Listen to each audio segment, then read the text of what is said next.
Driving takes on a whole new meaning here in Texas as the regulars of the Champ Car Circus come to town.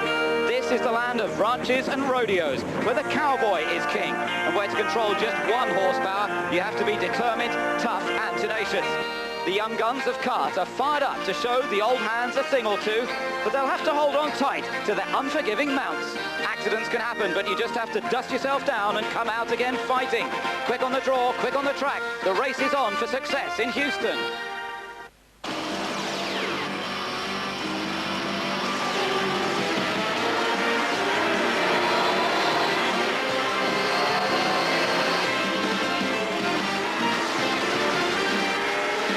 Hello and welcome to the 4th largest city in the United States as the Champ Cars come to Texas for the Texaco Grand Prix of Houston.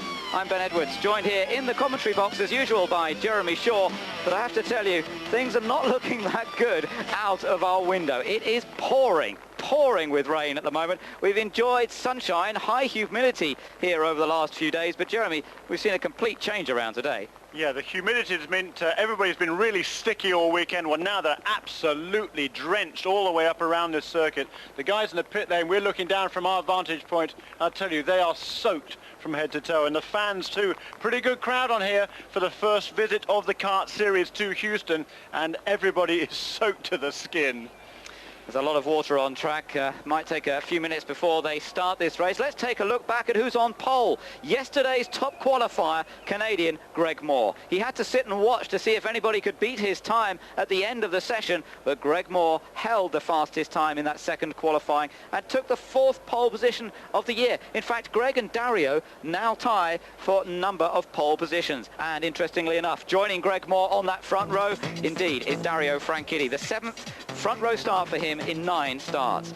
Back onto the second row of the grid, the man who's leading the battle for second place in the championship, Jimmy Vasser, and alongside him, Paul Tracy, with his best qualifying performance of the year so far.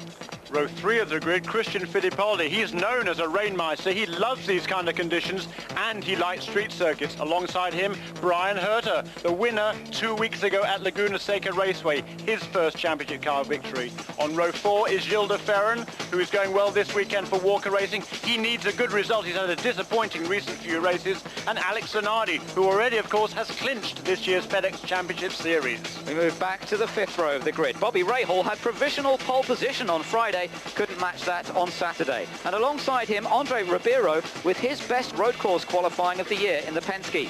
The next row of the grid, in 11th place, Tony Kanaan from Brazil, looking to wrap up the Rookie of the Year title here today. And Adrian Fernandez, he starts 12th, still in the battle for second place in the championship. Row 7 of the grid, Michael Andretti. His hometown sponsors for his major sponsor, Texaco Haviland. He'd wanted to do better than that, but row 7 it is. Alongside him, Max Papis, a revelation this weekend. He was 4th quickest on Friday in qualifying, slipped to 14th on the grid. Still a good effort.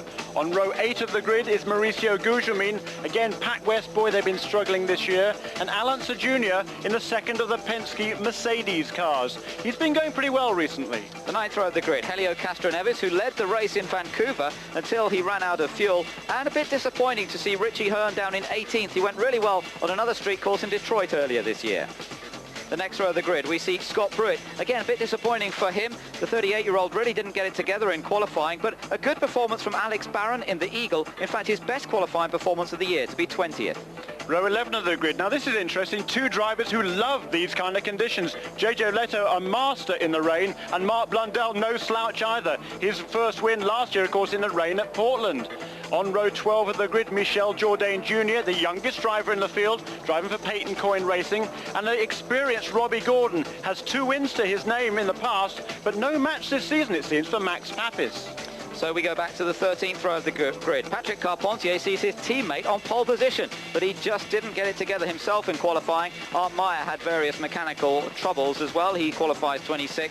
And the last row of the grid, Dennis Vitolo, the journeyman racer, continuing in the Peyton Coyne car, and Vincenzo Sospiri making his second start in the Champ Car Series. He raced at Laguna Seca, but he's had all sorts of mechanical woes. Yeah, he missed the final qualifying session yesterday, Ben. They had a major engine problem on the Eagle Toyota, so so he sat out that final session, but he's certainly struggling to get to grips with the championship cars. There's the scene in the grandstand, and in fact the rain has eased off now. I do believe it's actually stopped raining for the moment. The few umbrellas still around. Those poor people up there in the stand, it was raining so hard just a few moments ago. They almost got washed away, but thankfully it has eased off for the moment, and let's hope that we can get this race underway.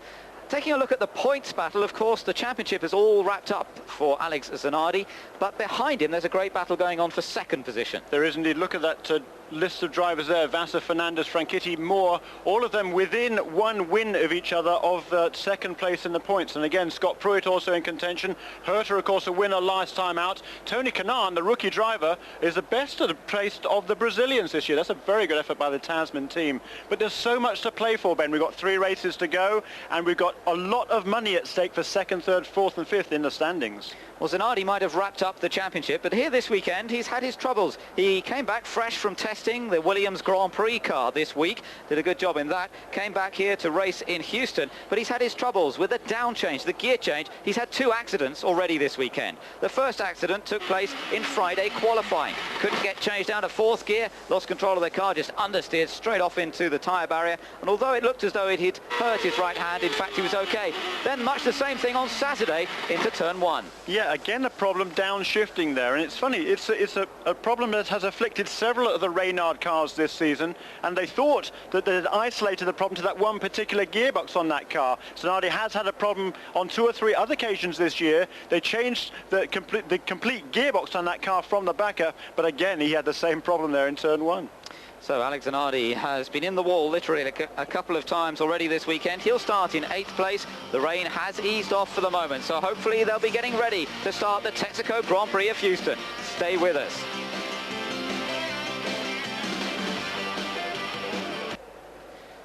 The scene in the pit lane as the rain has abated here in Houston, but it's still very wet on circuit, and we're hearing that it may be around half an hour before they're ready to get the race underway. So a bit of a delay to the start of it today. Let's take a look at the track map. A 1.5 mile circuit, Jeremy, a brand new track.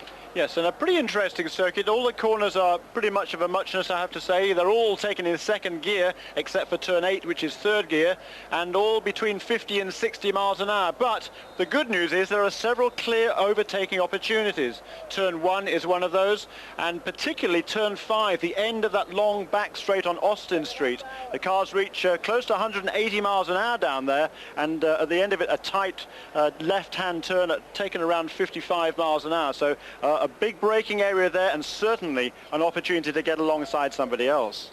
Now we've got a chance to take a look at the track in the dry, courtesy of Adrian Fernandez. Let's ride on board with him.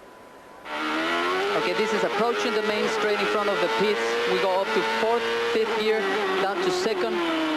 Here the track is very, very bumpy. As you can see, there's a lot of bump, hard to put the power down, a lot of bumps on the braking. Here on the exit of this corner, you have to try to put the power as soon as possible, then into 3rd, then 2nd. Try to carry a lot of speed here and concentrate on trying to put the power as soon as you can.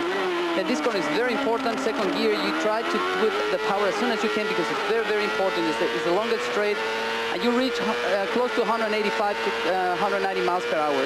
6th gear, down to 2nd. Here you have to carry a lot of speed into the corner. The rear of the car gets light, as you can see here. The rear wants to skip from you. It's hard to put the power down. Into 3rd gear, 2nd gear into this corner. The right front locks. It's very difficult to get the power down through here. This part is very, very bumpy. Then down to 2nd again, trying to keep the momentum and the speed as high as you can to try to put a good time. Into the main straight again, in front of the pits, and try to be as smooth as possible to try to close a good lap. So that's how Adrian Fernandez drives this 1.5 mile track. That qualified him in 12th position for the race. Yeah, and I think Adrian there was making a point there that they've done a very, very good job with this track. They've spent a lot of money on the barrier system here. It's the cement walls are a little higher than usual, and the fencing around the top of it is very, very strong and very impressive indeed, modelled on the Surfers Paradise track in Australia. But the organisers here, for a first time particularly, have done an extremely good job. Yeah, there's not a lot they can do about the weather. Look at that. That's how much water that's lying on the surface of this track. New surface pretty much all the way around, 1 or 2 bits of concrete and cement. We're just looking here at some of the new venue winners. Of course, this is a brand new venue on the calendar, and since 1990 you can see that Alan Jr. and Bobby Rahal have both won a couple of races on new tracks. They seem to go well on uncharted territory. Most recent winner on a new track, Dario Franchitti, because the track at Vancouver, of course, had been completely changed when they arrived there this year. Yeah, that's pretty interesting to me. The last 8 races have all on new venues have all been won by different drivers. I think that's pretty impressive. But, there's a lot of new winners on this circuit, and we were looking down the stats this morning, and 16 of the 28 drivers in this field have won championship car races. That to me is quite remarkable. Yeah, I think that's phenomenal, and of course there's a couple of other drivers there capable of winning as well. It's a highly competitive series, there's no doubt, and let's just hope that the track conditions are going to be good enough for them to be out there on circuit very soon now.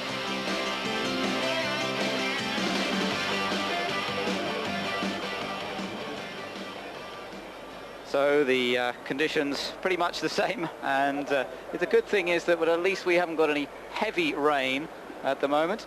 While we've got a little bit of a delay at the moment here in Houston, it does give us a chance to catch up with some of the other motorsport we've been following on Eurosport this evening.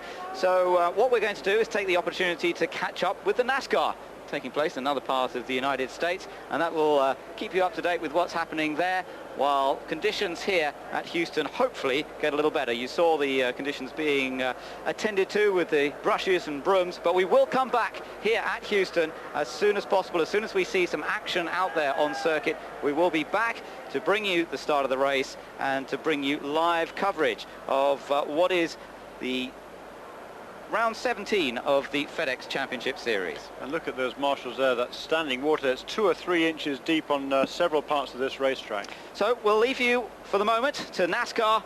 Do join us again a little bit later on. The last couple of cars that will be lining up on the grid come out of the pit lane. Then there is Vincenzo Sospiri. He is last on the grid. All the cars are now out behind the pace cars. Greg Moore leads them round, of course, starting from pole position. Dario Franchitti right behind. Race analysis is a 1.5 mile temporary street course. 100 laps in theory, but not particularly likely in practice. Yeah, that's true. It's actually 99.5 laps, because they will in actual fact start the race on that long Austin Street straight, and that is the longest straight on this circuit. That's where they will start the race. They will then do 99.5 laps after that. Yes, same sort of plan as Mid-Ohio, where they start on a straight where there's a bit more room, and it means that the run into the first corner is hopefully a little bit safer, and then of course the finish line is actually opposite the pits. So the checkered flag will come out at the finish line opposite the pits, but the start signal will be given on that backstretch. There are the cars then. You can see how much water is not too bad now, not too much standing water on track. No, and it's pretty hot here as well, pretty sticky, so I think that the track might dry out pretty quickly. I would say probably 10, 12, 15 laps we'll see these guys coming in for slick tyres. Yeah, so all of them will be starting on the rain tyres, the Firestone rain tyre, the Goodyear rain tyre, and then they've got to carefully choose the right time to come in and put the slicks on if it gets dry enough. Strategy is going to be absolutely key to this race. You just mentioned the fact we wonder whether we're going to get 100 laps in. That's because we have a 2-hour window to finish this race off, and so all the rules allow on street circuits. And it's a question of whether we'll need 1 pit stop or 2, but if they're going to have to make a pit stop pretty early on for different tyres, that'll probably mean 2-stop strategy. In the pits, Michael Andretti's just gone in the pits. He's reporting a problem with that very heavy steering. There's a problem with the steering on his car. That's why Michael has come into the pits. We just heard the news on the pits radio. And Michael, let's see if we can hear on that pit radio now what's going on down there. Well, they're talking to each other a little bit. They're trying to spray it with WD-40 to loosen it up a little bit. There you can see they're just attacking it now. But for some reason, the steering has gone very, very heavy on that car. And Michael, who was... Michael, make sure it's okay. Due to start in 13th. Let's see whether this is going to have the desired result or not. Doesn't look particularly happy still. Steering column joint. It's the joint in the steering column for sure. Go, go. Well, there was Michael. You could hear him saying it was a joint in the steering column. He reckons it's actually the column running down from behind the steering wheel down to the steering rack, which is causing the problem. Maybe it's got water in there, but that could be perhaps part of the reason, but a strange thing to happen. Yeah, very strange, and certainly he has struggled this weekend with that car, and we hope he has a better race. So the cars going past the start stand on that backstretch. One finger being shown now, just the one lap until we get the start of this race underway. The spray will be a fairly major problem, and we're hearing that in fact they've got to start in single file. Now that sounds like a good decision. Yeah, there is a precedent. I think they did that at Portland last year, or they've certainly done that before, and that is a very good call by the officials here. It is of course a rolling start, and they will be in single file formation. There is Michael Andretti trying to catch up the tail end of the field, and he's going to have his work cut out to resume his position on the grid, which is 13th, so just about halfway up the field. He's got some work to do to catch up there. Well, yes, I should imagine he's going to have to start from the back now anyway, isn't he? He's not really going to be able to get a chance to move up into his position. He'll have to start at the back of the field, and that means he's just lost himself 15 places on the grid due to that heavy steering. So let's hope that that's not a problem that's going to cost him a chance of doing well in this race. He'll go well in the wet, but he's a long, long way back. Now then, the car's coming past us. This is where the finish line will be. This is past the pit lane here, but this is not where the start of the race will be. That's in about half a lap's time. Moore leads, Franchitti around, Jimmy Vasser it is in third, remember. Paul Tracy in fourth, Fittipaldi. Watch out for Christian Fittipaldi. There he is in your picture. He is the rainmaster, no doubt about that. Meanwhile, we hear that Michael Andretti is heading back into pit lane. It doesn't look as though they've solved that problem. He is indeed back into the pits. Oh dear, what does he need to do, this man, to have a bit of luck? We are getting ready for the green flag. Single file start has been called. They have to follow one another. Hence, they're not getting alongside each other. They come up towards the starting gantry as they come along this long straight, and they all have to try and behave themselves. Greg Moore controls the pace as Christian Fittipaldi does move out of line a little bit, but it looks as though they've got away cleanly. Now then, Dario Franchitti's going for it down the inside. Franchitti goes for the move into the lead and takes the lead. Tracy's up into third. Vasser's, oh, there's a spinner, Gilles de Ferran. Well, no surprise there. He hits Brian Herter. Now has Brian kept it running? Spinners behind. Oh, and there's a replay of what happened, I think, unless he's done it again. Gilles done it again. He has done it again. He did it the first two corners he spun the car, and poor old Herter there, he was absolutely blameless in that one. And there is the two Team Cruel green cars side by side, but there is already a full course caution. Yes, full course yellow has been called already. Franchitti leads. Tracy has moved up into second place. Meanwhile, Greg Moore, the pole sitter, back down to third. Aggressive, hard racing from both Team Green drivers at the start there, but Gilles de Ferran spinning on the first two corners. Now, of course, we've seen in the past a difference in performance between Goodyear wets and Firestone wets. Remember, Gilles de Ferran is on the Goodyear wet. I'm not saying anything yet. We don't know if that's part of it. Generally, they've been pretty even in the most recent wet races in terms of performance. There's Castroneves coming in with a very deranged right front suspension. He was involved somewhere. And there's Brian Herter still out on track. I don't know if that car's damaged, actually. He may have got away with it, but he got squeezed into the wall when Gilles de Ferran had his spin. And of course he then stalled the engine, but I think he thinks that the car's okay and he just wants to get back into the fray again. Yeah, the marshals are pushing the kart safety team, trying to get that car bump started, and Herter drops the clutch. Here we go. Here is a replay of the start, and you can see Fittipaldi over to the right hand side of the track, and here comes Dario Franchitti down the inside. A very nice move indeed. Yeah, aggressive piece of overtaking, but Moore gave him the room. Franchitti went past. Meanwhile, Tracy had got past Vasser just behind. Christian on the inside. Watch de Ferran. He loses it there as he gets on the power. Back end swings round. The camera just starting to turn. And this is the on-board view. There's Christian Fittipaldi just ahead of you. Watch for the car starting to spin now. There he goes. He tries to keep it going, but then he just squeezes Herter out. Now watch here. Watch it. Oh, we didn't quite stay with it, because in fact he ended up spinning on the very next corner as well. And there, just a replay of another spinner at the back. That was Dennis Vitolo. Yes, Dennis spins again. I don't think he actually came. I didn't see him come past. He's actually the only car that I haven't seen come past. I think we've seen 27 cars, and Dennis is now underway again, so he will be able to rejoin at the back of the pack. So looks like just about everybody got away with that one. I think Castroneves, I think it was, came into the pits, but just about everybody else is out on the racetrack. Zanardi gained a few places as a result of all that. He's moved up to 6th place. He started in 8th. There are the two Team Green drivers, though. Franchitti with that excellent pass of Greg Moore onto the fall into the first corner, and then Tracy also being pretty aggressive. This is the best we've seen from Tracy so far this year.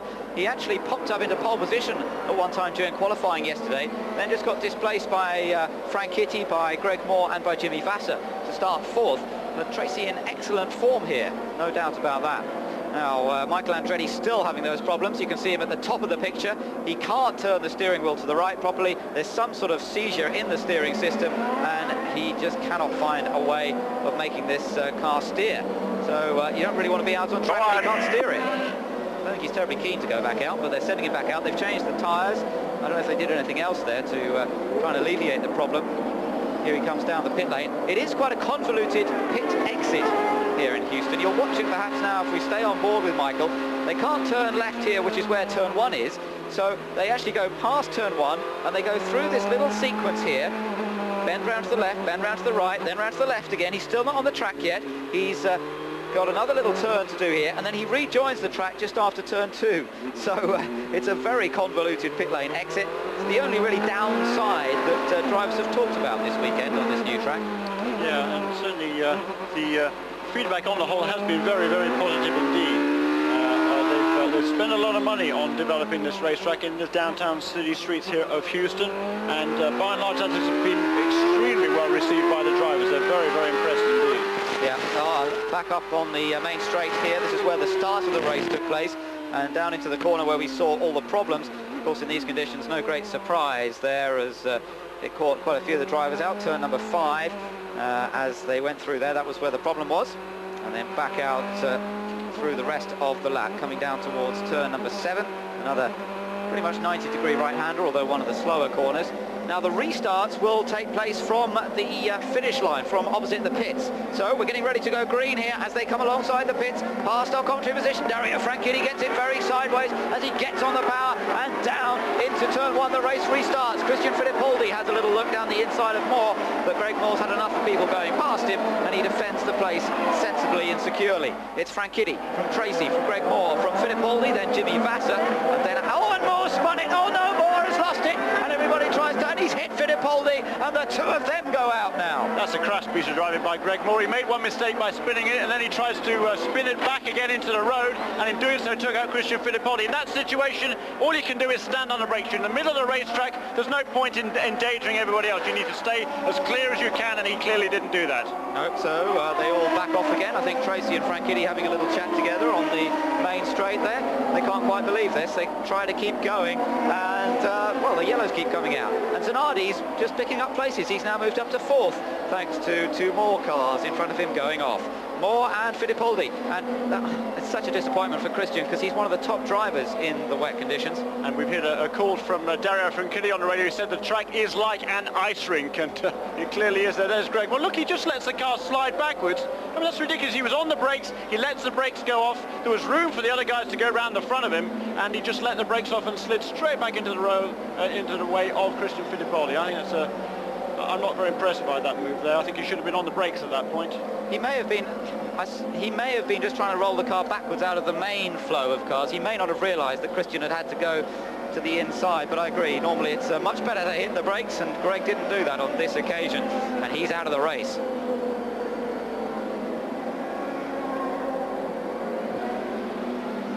Welcome back to Eurosport's coverage, live here from Houston in Texas, the first ever race around the street circuit in Houston, and rain, and the first wet race of the year, and it's been causing all sorts of problems and tribulations out there. Yeah, and it's very, very, very slippery indeed. This is a new race surface, of course, a new asphalt surface, and boy, is it slippery.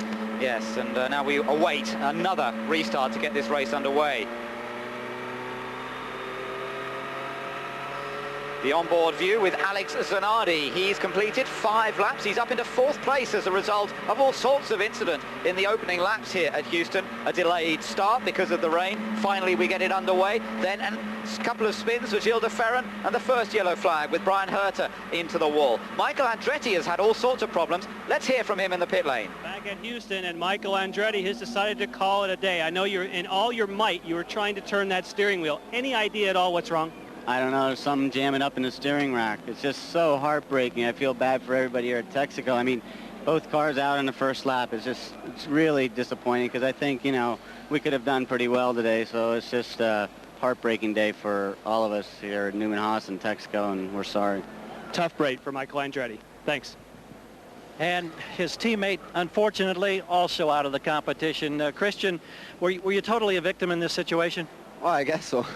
like more just spun in my front, and there was nowhere to go. Like you have a fraction of a second to make a decision, and in the beginning of his spin he was going one way, then he ended up the other way. I actually thought I was going to go by him, but he nailed me, and that was it. And how badly does it hurt? Because I know you like to drive in the wet, and you've proved that you're a master of that.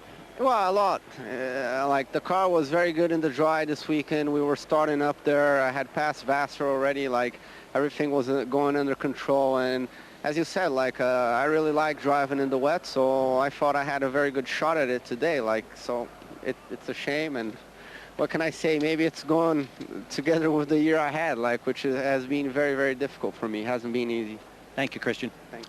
So disappointing, isn't it? And for both cars, with Texaco as well, of course, their main sponsor, and this sponsored by them as well. A really disappointing day for Newman Haas. That's right, and Christian Fittipaldi, the most experienced driver in the championship cars now without a victory. He has had 58 races in his career so far, and I agree with him. I think he had a fabulous opportunity to win this afternoon, particularly with these conditions as they are right now, and a tremendous disappointment for Christian Fittipaldi. I really feel for him. I thought he had a great chance this weekend. Yes, absolutely. Well, he's not in it anymore. Franchitti is race leader behind pace car, of course, at the moment. Tracy second, Vassar third, Zanardi fourth, and then Bobby Rahal. You're right on board with Bobby. He's moved up to fifth place. Remember, he was fastest here in the dry conditions on Friday. Didn't manage to get himself a really good lap in on the Saturday, and indeed there's Greg Moore walking back. I did wonder whether they were going to get that car returned to the pits, but clearly too much damage done to the Canadian's car. So the pole sitter, who earned that pole position in an exciting qualifying session yesterday, he's out of the race, and I think that makes it about 5 non-finishes in a row, doesn't it, Jeremy, for Greg Moore? He's had a really rough run of things just recently. It is, you're right, 5 DNFs in a row, and you know, it's the same as last year, really. He was a real championship contender through the first part of the season, and then it just all falls apart for a variety of different reasons, and it's the same this year as well. Well, when the bad luck seems to come along, it really hits you hard, doesn't it? And Michael Andretti is the one who's had so much bad luck this year. Let's take a look back at one of the incidents that's happened this year where Michael was unlucky, but then again, he was very lucky.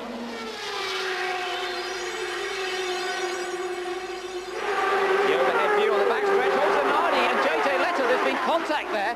Front wing goes flying off JJ Leto's car. I don't know what was going on. Oh, at the bottom of the picture, the black coat's Michael Andretti. Michael Andretti's gone off. A huge accident into the sand.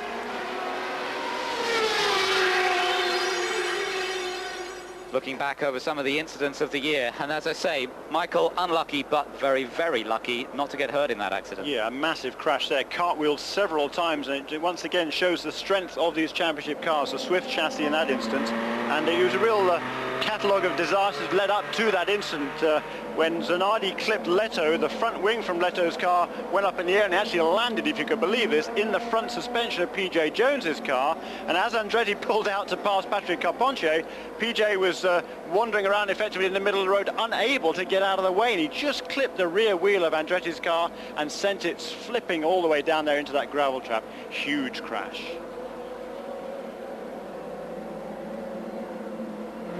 On board there with Bobby Rahal as he follows the others around in 5th place at the moment. A brilliant performance on Friday it was to take provisional pole, and in fact that's the first time in 5 years that he's even taken provisional pole. He was looking for his first pole in 6 years. It didn't happen in the end, but I tell you what, some of those youngsters were somewhat surprised at his pace in Friday qualifying. Surprised and impressed, and you know, the one thing Bobby Rahal said at the beginning of this season, Rahal's last ride, was that he wanted to be competitive when he hang up his helmet, and boy, he has been very competitive this season. He has, hasn't he? He's really had some good results. His best qualifying performance, a second position, and his best result of the year, 3rd place Mid-Ohio, his home track, if you like. He had that tremendous 3rd place finish there, and he really has proved that he's still worthy of the drive. Of course, next year, it's going to be the Italian, Max Papis, who's going to be driving the Miller Lite car.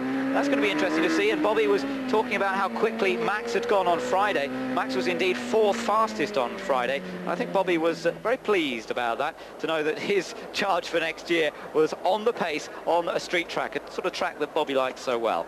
Yeah, and there's the turn 7 and turn 8 section of the track there. You can see that sweeper there, the right-hand turn, is that's the fastest corner on the track. They take that in 3rd gear, and then heavy braking again for the first of those 2 left-handers there, turn 9 and turn 10, and here we are coming up for the restart, are we? No, still the yellow flags. Let's go down to hear from Greg Moore with Gary Gerald in the pits. Is this a case of driver error? Yeah, just one of those racing things. You know, we went through there, and real unfortunate that it happened. I think we could have had a great race today if it had been dry, but you know, just one of those things where we thought we had a good shot of winning today, and all of a sudden the weather changes on us, and it's disappointing. But you know, I feel bad that you know, I feel bad for everyone in this team. You know, we need something to kind of uplift our spirits a little bit. You know, obviously this isn't the way to do it, but pole position was nice. We'll just have to go to surfers and try and win there. Thank you, Greg. All right. Well, interesting. Greg Moore, of course, very sadly out of this race, the pole sitter. No chance now, but he's just got to look forward to the next race in Surfers Paradise.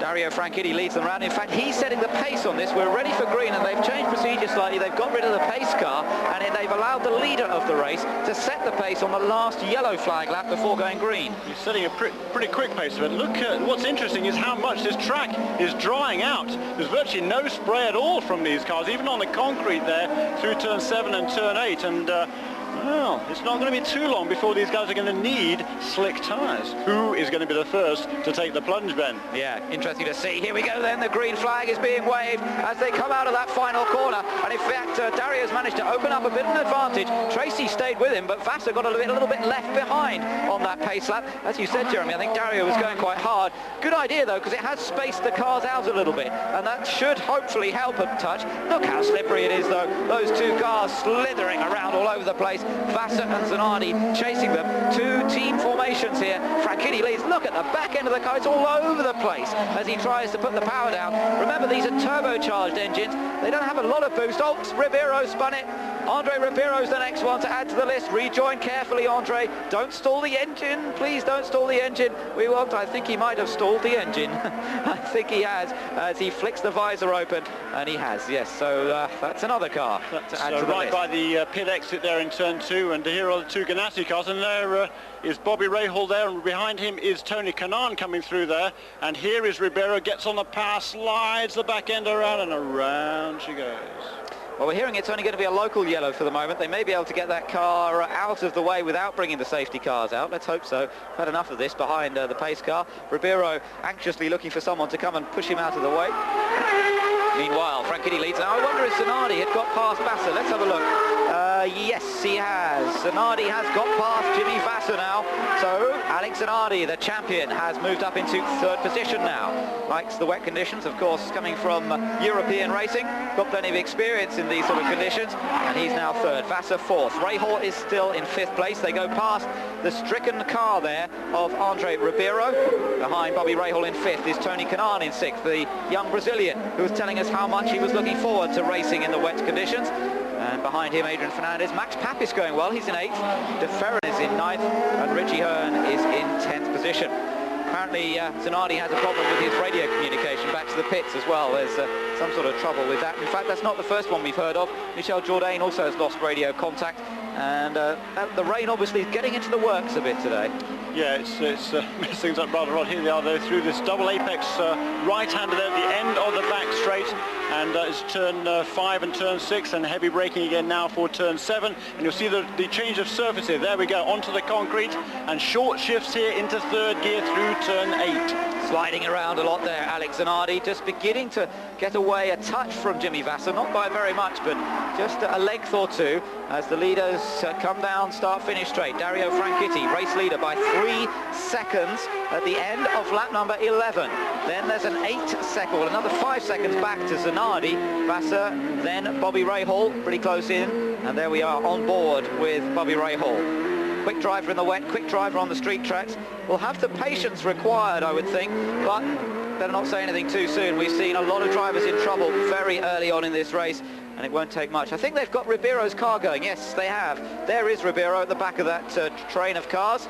He just got going. He's allowed the Ganassi cars past, and Rahal now with the task of finding a way past the Penske. I don't think that's going to prove to be too difficult.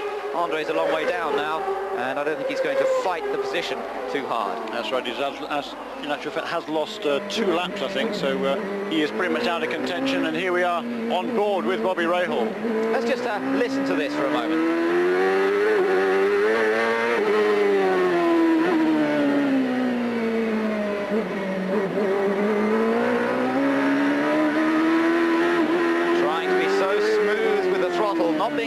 aggressively accelerate out of the corners, just feeding the power in very, very gently.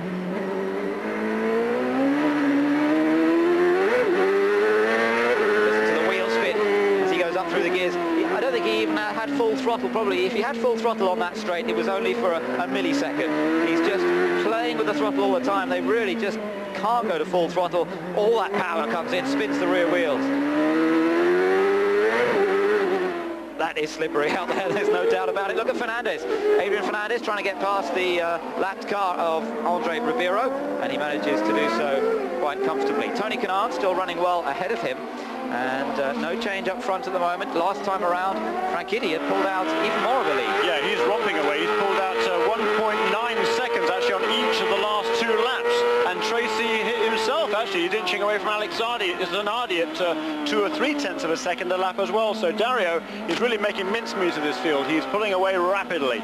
Now, of course, we don't know how the cars were adjusted or changed for the wet conditions. Some teams may well have decided, as we heard from Tony Kanaan, to leave the car as it was, except for adding a bit more wing, and basically stay on a dry setup. Other teams may have decided to soften the car off a bit to give the drivers more feel and make a more suitable setup for wet conditions. The track is drying a little bit, but not very fast at the moment, I have to say. It's taking a while, and those drivers are going to stay on their wet tyres for a while longer yet. They're some 12 seconds off their dry weather pace, and that's definitely a signal to stay on those wets for the moment. Another good lap there from Franchitti, a 1:15.001. There is the race leader. His lead up to nearly 6 seconds over teammate Paul Tracy. Brilliant performance so far in the early laps. Yeah, but I look out, there we are, there is a pile up there, it's kind of in front of us at the last corner, turn 10. The track is absolutely blocked. There is no way through for these guys, and there, oh dear. It's all going to We happen. need to get these cars, the red flag is out. The red flag has to be out, and we still may get more cars joining into this before it's over. Sospiri's trying to pick a way through on one side there. There's really no point. The red flag comes out, and the race has had to be stopped as a result of this accident coming around out of the last corner onto the start-finish straight. The teams will have been onto their radios telling the drivers, slow down, don't worry, don't try and go around that last corner, and they hope their radio works so that they can pass on the information, and well, hopefully it looks as though everybody else is coming into the pit lane, and that's good news. Now the scoring will go back to the lap before, but let's see if we can find out what happened here to set this all off. Yeah, there is Alex Barron there, and you can see Michel Jourdain Jr. spinning there. Looks like he got together with Robbie Gordon. It looked like Robbie Gordon hit the back end of Michel Jourdain Jr. You can see Jourdain puts his hands up, and as does Mark Blundell. Frustration. There is Scott Pruitt. Here comes Alex Barron and JJ Leto, and there is Michel Jourdain Jr. clipped from behind by Robbie Gordon. Yeah, it looks as though Gordon was having an attempt to go past. Here we are, there's the he was locked up and just bounced into the side of Jourdain, and I have to say he wasn't there. It was an optimistic manoeuvre. He was overcommitted. Jourdain turned into the corner and contact was made, and so that really basically left a traffic jam for everybody else to try and circumnavigate. No chance. Look at the damage to the nose cone. Red flag, and they'll all have to start again from the pit lane in the order they were in 1 lap before the red came out. Welcome back to Eurosport's coverage, live from the Texaco Grand Prix of Houston. The scene down in the pit lane with the red flag having been brought out on this race. Dario Franchitti was leading when it came out. In fact, he'd built up a 6-second advantage over teammate Paul Tracy. Alex Zanardi 3rd, Jimmy Vasser 4th, Bobby Rahal in 5th. Now, here's a replay. Robbie Gordon tried to get down the inside, was all locked up into the side of Michel Jourdain's car. The two of them collecting each other and then spinning right in front of Mark Blundell, who had a good view of it all, and he was just remonstrating as he came past just a moment ago. He was still remonstrating with Robbie Gordon. Yeah, he was not very impressed at all, and in fact, as they were both push-started, those two, several minutes after this incident took place, Robbie Gordon almost hit Mark Blundell as he was just driving off down the pit straight. So Mark was making his feelings perfectly clear, I think, in that instance. Well, cars are in the pit lane, red flags come out. We were told earlier on that, in fact, teams are allowed to work on the cars under red flag conditions, so they can refuel, they can do whatever they like at this point. That's right, and the Peyton Coyne team will be able to change that nose cone on Michel Jourdain Jr.'s Reynard. Let's go down to Kim Green. The wet, so even if it dried, you guys were pretty confident. Now you have a red flag, Kim Green. What do you change on the car? Well, obviously, once the card allows us to work on the car, we'll fuel it. Dario's comments during the first few laps, when there were some yellows, that it was like driving on an ice rink. All the white lines on the racetrack and all the manhole covers make it very, very slippery. He was running well and pulling away from Paul, who was also in turn pulling away from Zanardi. So both drivers are pretty comfortable. You know, the big call for us will be, when do we switch to dry tyres, if and when the racetrack dries out, providing it doesn't rain some more. Any chance you could put them on now and take a chance? No, I think that would be a big risk. The track is still very slippery. I mean, obviously, it also depends how long this red flag it stops the race for. You know, we're in a very hot climate here right now, 90+ degrees. Things will dry out very quickly, but at this point, I'd say we'll be staying on wets at least for the next 5 to 10 minutes. Thank you, Kim. Let's get to Gary.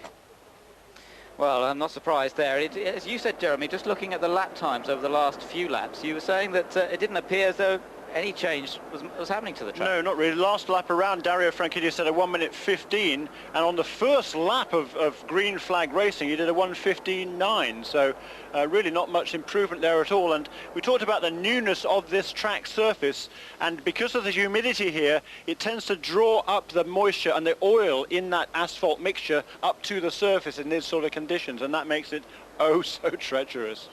Bit of a spray of WD-40 all over the front suspension of Alex Zanardi's car, and a bit of wiping of mirrors on Jimmy Vassar's. Now, of course, they can change setup. They may decide at this point, seeing how slippery it is, to change the setup on these Ganassi cars. But, well, they'll just have to work that one out, and depending on whether they think the track is going to dry up later on in this race. And as Zanardi was saying in an interview he did over the course of this weekend, one thing he's learnt from Jimmy Vassar is to be more patient perhaps in the early part of the race. I think he's going to be fairly happy to be sitting there in third position when this race restarts in a little while. 13 laps have been completed. We're waiting for this red flag period to be finished. Stay with us.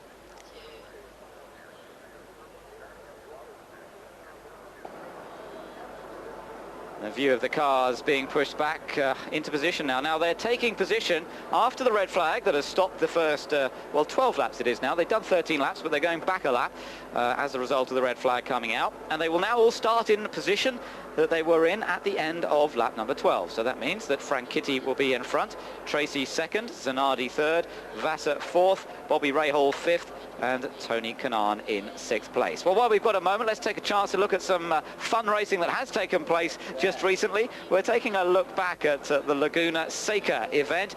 Thankfully, it was held under much brighter blue skies.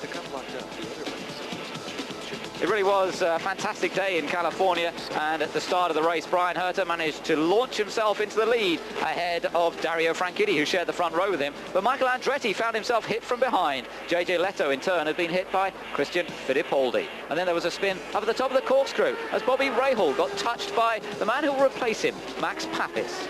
And later on in the race, Dario Franchitti there slides wide in turn 2.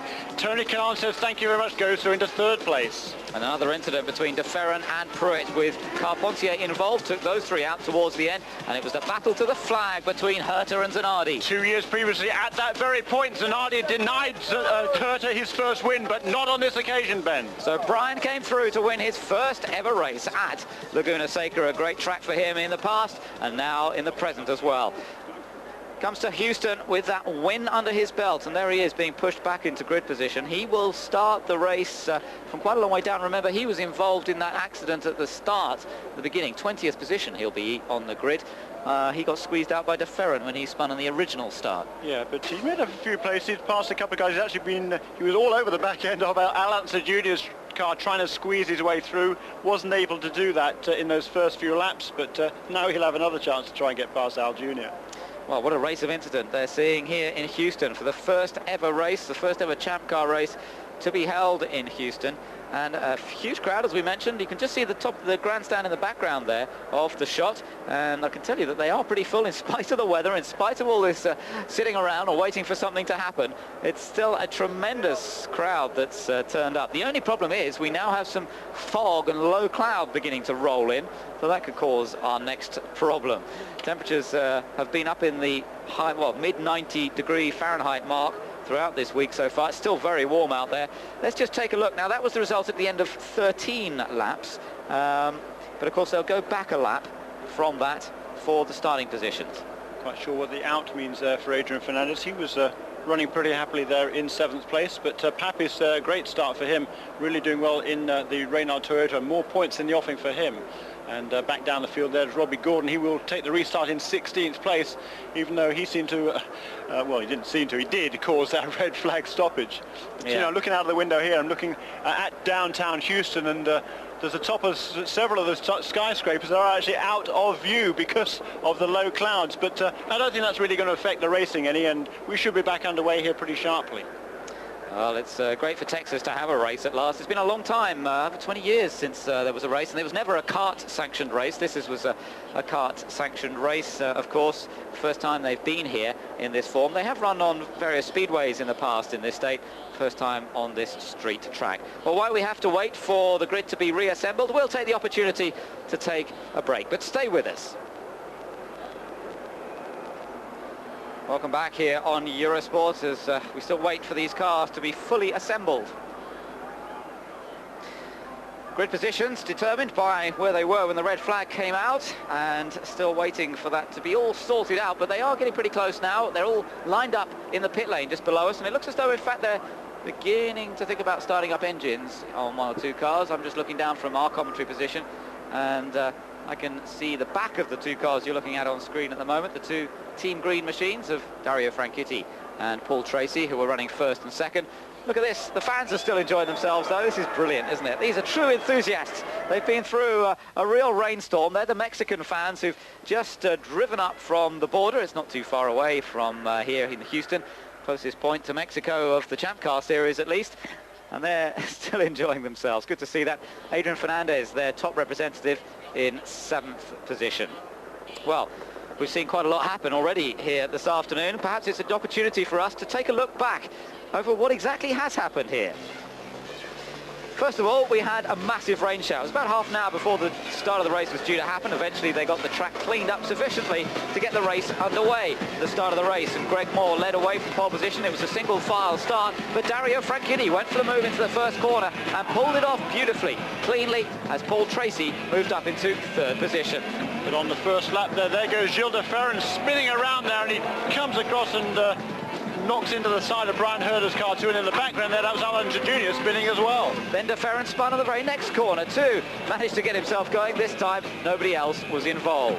The green flag flew. Christian Fittipaldi trying to get past Greg Moore, thought about it again and decided to tuck in behind. He might be regretting that now because Moore spun it, went backwards and straight into Fittipaldi's car. Then another incident. Robbie Gordon hit Michel Jourdain through the last corner. They tangled, and eventually it meant the track was blocked coming out of that corner, and that is what caused the red flag. Yeah, and Robbie Gordon wasn't content with hitting Jourdain Jr. under braking for the corner, then hit him again coming out of the corner just to make sure he was going to spin. Not quite sure what he was really thinking there. He didn't leave the Mexican driver any room at all. One would have thought after the initial contact he could have gone on the brakes a little bit, slowed it down, and at least allowed Jourdain to try and get the car sorted out, but oh no. Oh no. Well, here we go. The cars are coming out of the pit lane now, and we're getting ready to get things underway. Tony Kanaan takes a slightly different route out of the pits, but they all have to hold position, of course. And here coming into the picture now is Gilles de Ferran. Of course, he's spun twice already, hasn't he? Where is he? In 9th position. Yeah, I don't quite understand how he's done that. Of course, he pushed Brian Herter way back down the field, didn't he? Brian is down in 20th place, and de Ferran, who caused that initial incident, he finds himself in 9th. So that's all a bit daft, but anyway, we shall see what happens. The yellow flag waves at the moment as the cars follow the pace car around. No doubt they'll do a lap or two behind pace car before they go green again. And you're watching on board here with Richie Hearn, the American racer for Budweiser in the Swift chassis. He lies in 13th position at the moment. They're just messing around a bit on our timing screen. Yeah, it's just the order in which they actually went across the timing beam. He actually will take the restart in 10th position. Pretty good considering he started 18th. And Richard's done a nice job in this race so far. He has kept his nose clean, done a very good job for John Della Penna, and Budweiser and Ralph's, of course, are sponsored on that Swift Ford Cosworth. Good effort by that team this year. They don't have the biggest budget by a long way, but they've made good progress with the car, and they've been very competitive on occasion. Well, you can see the Target team trying to dry the track out a little bit for their men. I think it's all getting a little silly, but everybody joining in the spirit of things. The heat buster there, doing the job. And their two men, of course, still running well up in this race, running third and fourth when the race is restarted. Looking down on the manhole cover, that's what they're trying to dry out. And there's an inordinate number of these manhole covers around the track. And we mentioned that they'd smoothed it out beautifully well over those covers. But of course, it is a metal surface, and there's not a lot they can do to stop them being extremely slippery when it rains. No, what they've actually done around the racetrack is they've laid asphalt on the ground there, and then they've cut into that asphalt to inlay the manhole cover, rather than the historical way was to put the manhole cover in and then lay the concrete around that. But as you smoothed it out, it tend to ripple up against the manhole cover and produce inordinate bumps. But this method is really working well, and none of the drivers at all complaining about the manhole covers on this track. A great job by the city officials here. Well, none complaining until it rained, but perhaps it makes life a bit difficult when they're wet as well. I should think they slide around a lot. Yeah, it's pretty slippery, but at least it's not bumpy and slippery. That's true, very true. Yes, well, the manhole covers, of course, all bolted down as they have to be. They're not just left as they are. They're bolted down, 4 serious-looking bolts holding them down, so there's never any danger of them being flicked up, which, of course, was known in history of motorsport and has caused some nasty accidents in the past, but hopefully nothing like that can happen now.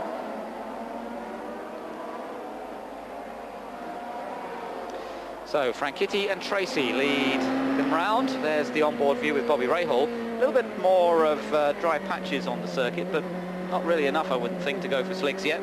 Another report from the pit lane, Michel Jourdain Jr., who of course was involved in that accident. He's ruining the decision, I think, not to put on slick tyres. He thinks that if they put on slicks, they could have gained an advantage here.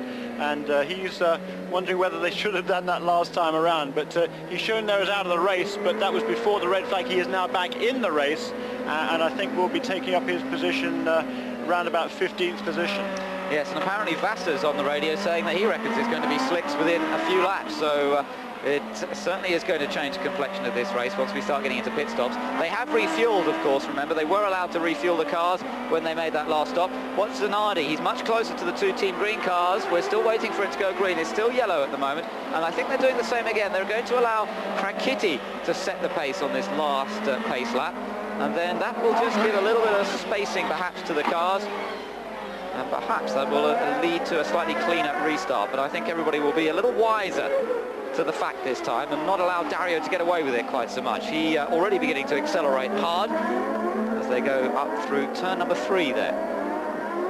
The rest of the field filing through dutifully. There is Franchitti, there is Tracy, Zanardi behind, and Franchitti definitely picking up the pace now and looking towards picking up the green flag at the end of the lap, but I think he's pretty much flat out already as they head down the main straight, down towards turn number 5. He gets through there cleanly. It's Franchitti and Tracy, Zanardi, Vassar, then Rahal, remember, holding on to 5th, Tony Cadan 6th, with Adrian Fernandez 7th, Max Papis in 8th, Gilles de Ferran 9th, and Richie Hearn 11th, Mauricio Gugelmin is 11th rather, sorry, and Scott Pruitt is in 12th, Alex Barron in 13th, and JJ Leto in 14th. Here they go through the last couple of corners. This will bring them along to the start-finish straight, and we can go green again. Thankfully, the red flag period is over. Green flag once again, and away we go. Racing is on as Franchitti leads them across the line. Bit of space between them. Let's look in the background there. Let's hope they all get out of that final corner safely. A passing manoeuvre coming up here, perhaps, as Andre Ribeiro, who has been lapped, remember, is being passed by Max Papis into turn 1. Gilles de Ferran also squeezing through, just about makes it cleanly.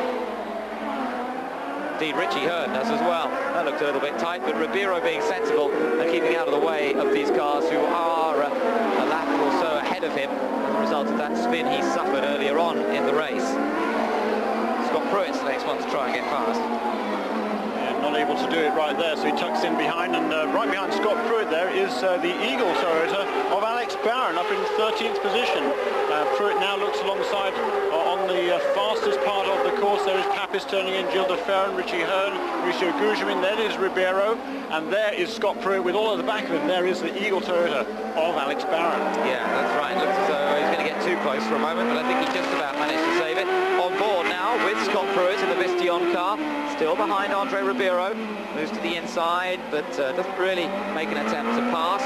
They accelerate out of turn 7, turn 8. This is very slippery through here. And then back on the power. The leader's just coming past this finish line at the moment, and Franchitti still ahead of Tracy, 2.5 seconds the gap, and then another 2 seconds back to Alex Zanardi. So again, Franchitti seems to be setting the pace as Scott Pruitt has a little look at getting past Ribeiro down into turn 1. Is he going to do this? Yes, he is, because Ribeiro gave him plenty of room. But Pruitt still being very cautious in going past the Penske. And in fact, Barron's got past him as well. So Ribeiro doing a good job of keeping out of trouble. JJ Leto now is the next one to go through, and Robbie Gordon just behind him. There's Gordon at the inside, so the man who was very much a part of that accident earlier on gets past the Penske. Behind them you can see Marc Blundell. Blundell's down in 16th position, and Patrick Carpentier in 17th position. In fact, Carpentier there perhaps looking to get past Blundell. Carpentier's down the inside, and he has, that is a place change for Patrick Carpentier. He's found a way past, and Brian Hertz is right behind them, so is Alonso Jr. So that's proving to be quite an exciting little battle as Ribeiro at the front of the group, but remember, he is a lap down. Carpentier goes past him. Herter goes down the inside of Blundell. It's all happening in that little group. Yeah, there's some great stuff going on down there, and the leader's coming past here. That is 18 laps in the books now. There is Dario Franchitti, still pulling away into perhaps 3/4 of a second a lap or so. So again, good pace by Dario Franchitti, and they're going a good bit faster now. They're into the 12s already. Yes, I would imagine they'd want to be around about the 1:10 mark before slicks is a viable option, particularly remembering that tyre warmers are not allowed in champ car racing, so they would have to go out on stone cold slicks, and on a slippery surface like that it's going to take a few laps to get them up to temperature. It could be a bit of a gamble. Meanwhile, Marc Blundell is in the pits, but he has put slicks on, I think. The first man to put slicks on the car. Well, remember what he did in Portland last year when he timed to perfection going on to slick tyres. Mark's decided that there's no point in battling down that group of cars. They're not really going anywhere, so he's taking the option of being the first onto slicks. It's going to take him a lap or two, but once he's got those tyres up to temperature, we'll have to track his lap times. And watch this pit exit here. It's so tricky through that pit lane exit. It wends its way around, and Dario Franchitti comes past us here. And will Blundell be able to get back out onto the racetrack before Franchitti comes past him?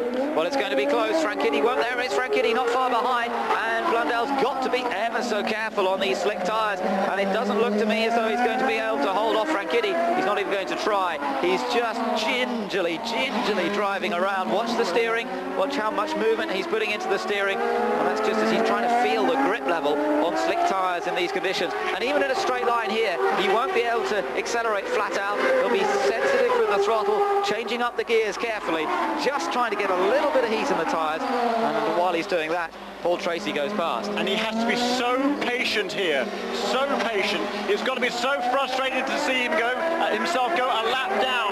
He knows that in a few laps these slicks are going to come up to temperature, and he will be able to set the fastest laps on this racetrack, but he has to make sure that he gets that far, and don't get carried away. Don't worry about the fact that people are going to come past him in these next couple of laps or so. That's right, Zanardi goes past him on wet tyres still, of course. Vassar's the next one to go past him, but he's just, as you say, Jeremy, just got to be so patient while these tyres come up to temperature.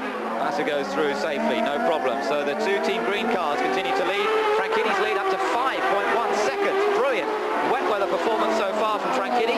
Blundell goes across the line. Ray Hall goes past him, and Kanaan will be the next. Now perhaps the tyres beginning to build up a little heat. It still looks so slippery out there though, and it's going to be a lap or two, I think, before he's really able to show what he can do on slicks. Kanaan accelerates past. They can get on the power earlier with those wet tyres. Up through turn number 3 now. There's Kanaan and Fernandez. Now these two are battling for 6th position.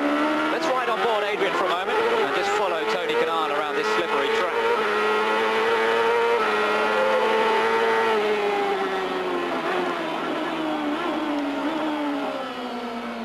Gingerly on the brakes into turn number 5. Look how sensitive they have to be here. So progressive, putting on the power, and then smooth on the brakes, trying not to lock a wheel.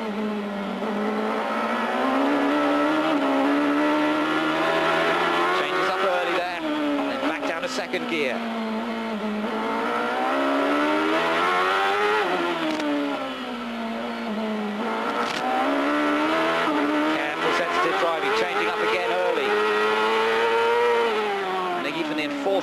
just getting wheel spin.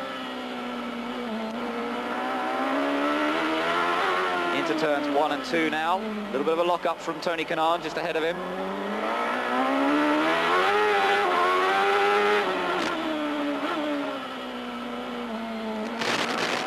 The concentration level driving in these conditions between concrete walls is just probably the most that a racing driver has to go through. Yeah, that's absolutely right. It is so slippery out there. One false move and you're going to go spinning.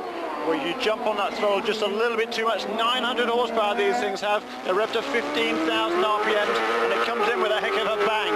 And you get too much horsepower at the wrong time, and you are going to spin.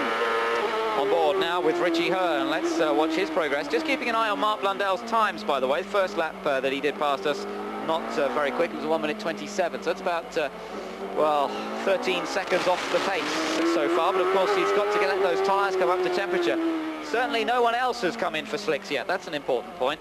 That's absolutely true, and the race leader there, 1 minute 13.2 for Dario Franchitti, and you know he's going a second lap slower than he was. His second lap out after this restart was a 12.3. Last lap was a 13.2. The track is not getting any faster.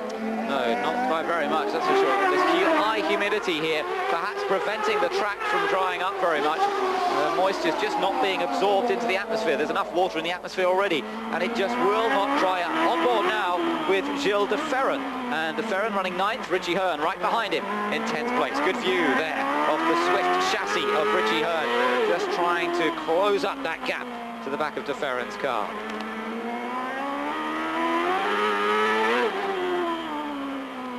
A little bit earlier we were talking to Derek Walker. The announcement made this weekend that he will be running 2 cars in the championship next year, with Japanese driver Naoki Hattori joining Gilles de Ferran, maintaining the Honda power units. Naoki Hattori moving up from Indy Lights. He's done a couple of seasons in the Indy Lights series. He's done all sorts of bits and pieces. In fact, he failed to pre-qualify a Coloni Formula 1 car back in 1991. So pretty experienced driver. Richie Hearn there going past Gilles de Ferran, so he's got the position, and Richie now moves up into 9th position. So good drive this from Richie Hearn, the American racer who actually raced a bit in France in his early career, so I guess he got used to a bit of wet track driving then. That's right, with the Winfield School there, he won the American scholarship there and did a year in Formula Renault down in France, and pretty good impression down there. He has a lot of talent, this young man, and it's great that John Della Penna has given him this opportunity to drive in the championship cars, and he is showing that he belongs here. So round they come, completing another lap. The leaders have now completed 23 laps, and just looking at Mark Blundell's times, he's got down to 1 minute 22, but he's still 8 to 9 seconds off the lead runner's pace. It does seem as though he took the gamble to go for slick tyres, but it didn't pay off. And indeed the leaders, although 1 or 2 moving over to the left-hand side of the track there just to cool those wet tyres down.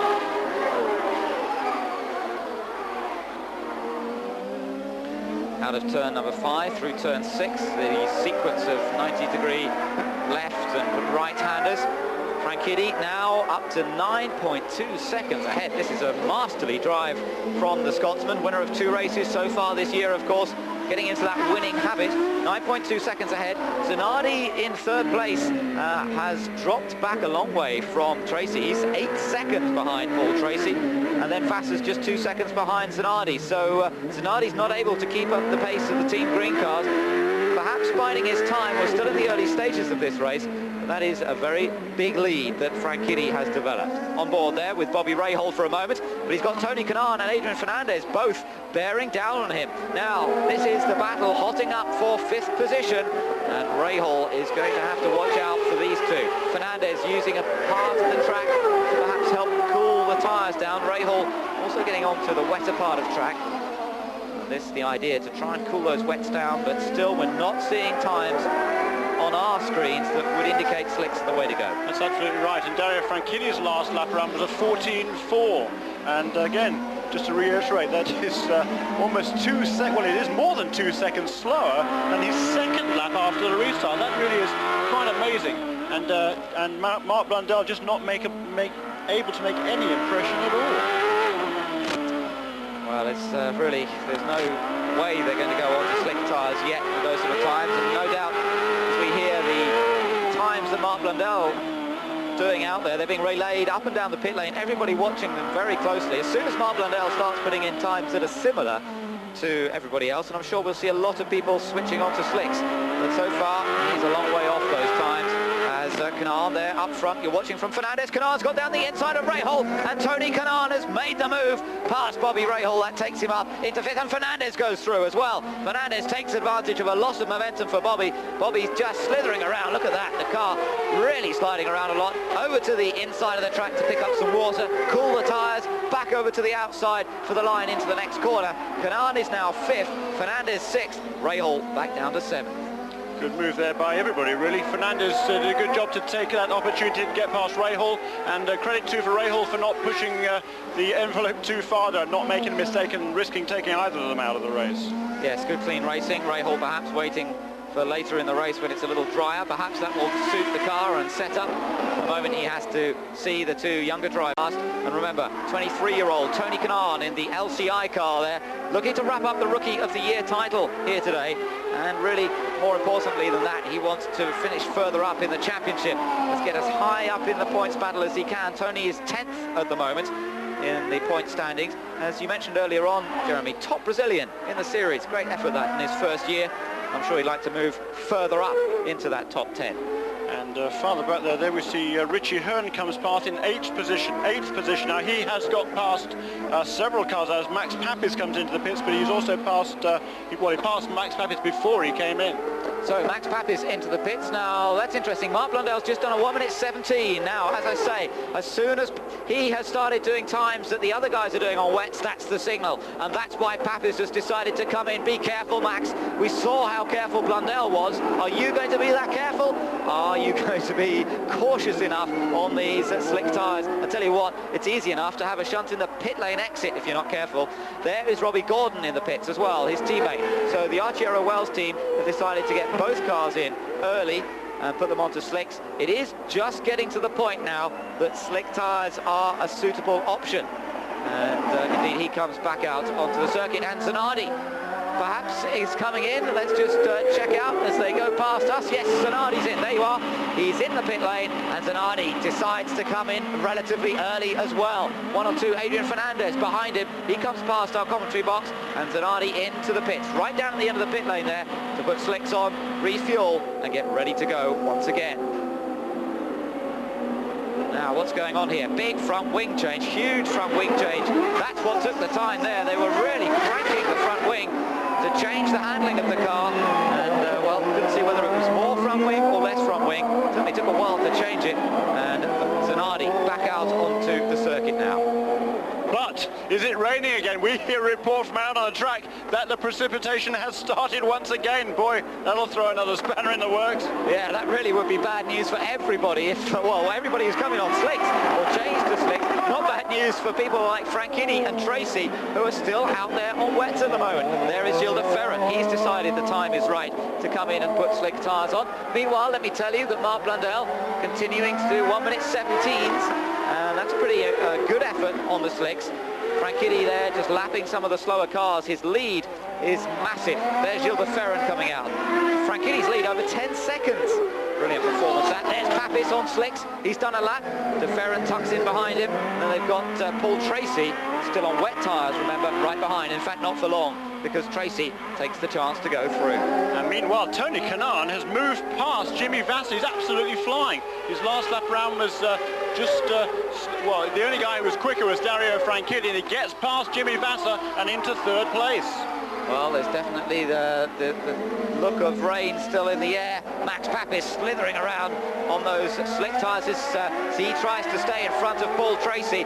Tracy on wet still, looking for the way past the Italian. Look at Max's car. That's because it's gripping and not gripping as those tyres begin to heat up.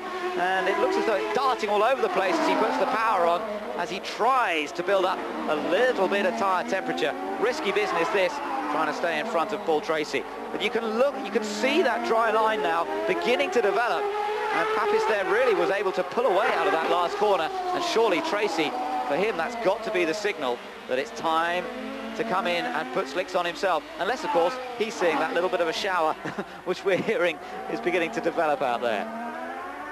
Well, fun and games here for sure. Franchitti still leading. his lead, 9.7 seconds. Kanaan is now third, of course, having got past Vassar, and with Zanardi having made his pit stop. That means Kanaan is third, Vassar fourth, Rahal fifth, Richie Hearn up to sixth, and then Maurizio Guterman in seventh place. And definitely, look at this, Papis has managed to pull away from Tracy. He's looking very good indeed, isn't he? And Max Papis, you will look and see what lap time he turned last time around, but it's certainly a good lap indeed.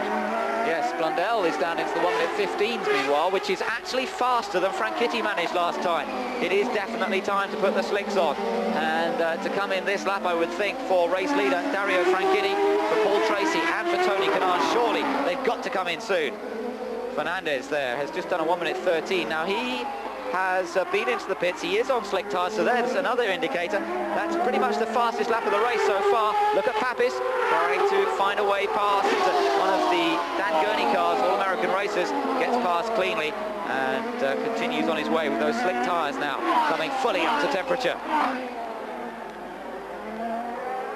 Accelerates out of turn 2 now then.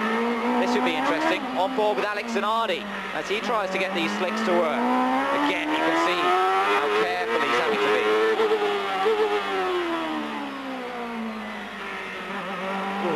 Brian Herter went very wide into that corner, and Zanardi's managed to nick past him.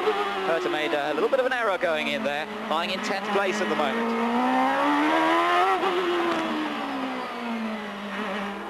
Meanwhile, into the pits come a few cars, and including some of the leaders, but it looks as though Team Green are ready. Brian Herter is in the pits. It looks as though the Tasman team is also ready for Tony Kanaan, and Jimmy Vassar also due to come in. I think he's already in the pit lane. Actually, Jimmy Vassar may already be in. There is Herter. He went around to complete lap 30. We do have 30 laps in the books. We're looking out for Dario Franchitti. Here he comes fast, sliding out of turn 10 here, and ahead of him is Alonso Jr.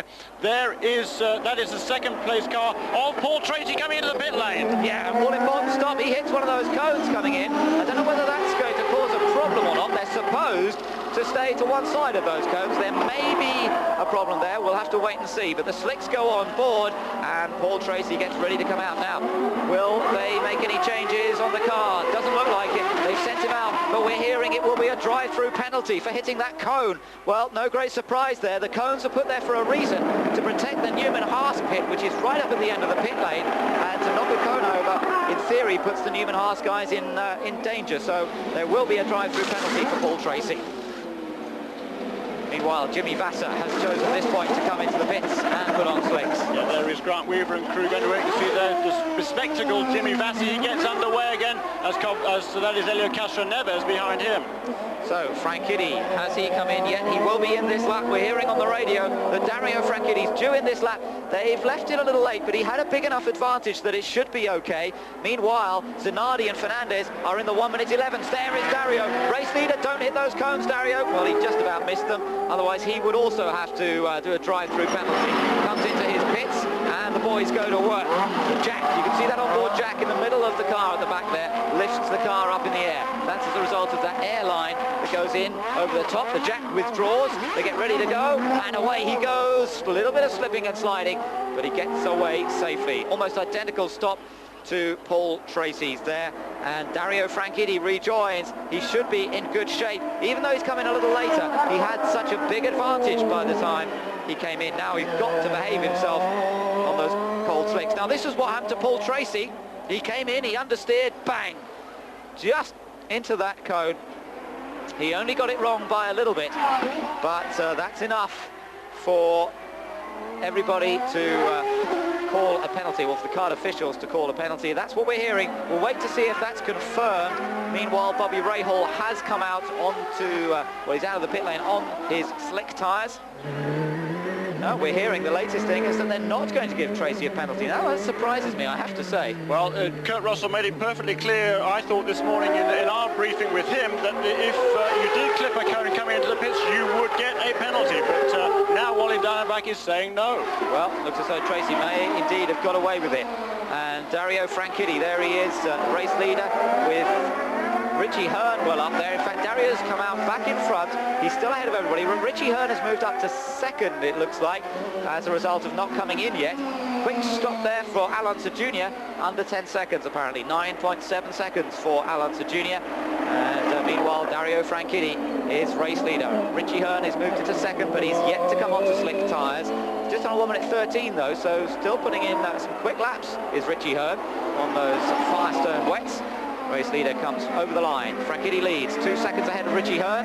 Tracy another half a second behind. Then Alex Zanardi in 4th place, and he now only another 2 seconds behind Tracy. So Zanardi has gained a lot over, in terms of his battle with Tracy. And in fact, he pretty close behind this battle. That was Richie Hearn there. But Franchitti and Tracy trying to pick their way through the back markers. Zanardi also trying to pick his way through. He's got past Richie Hearn. Richie Hearn has dropped down to 4th place as a result of that now.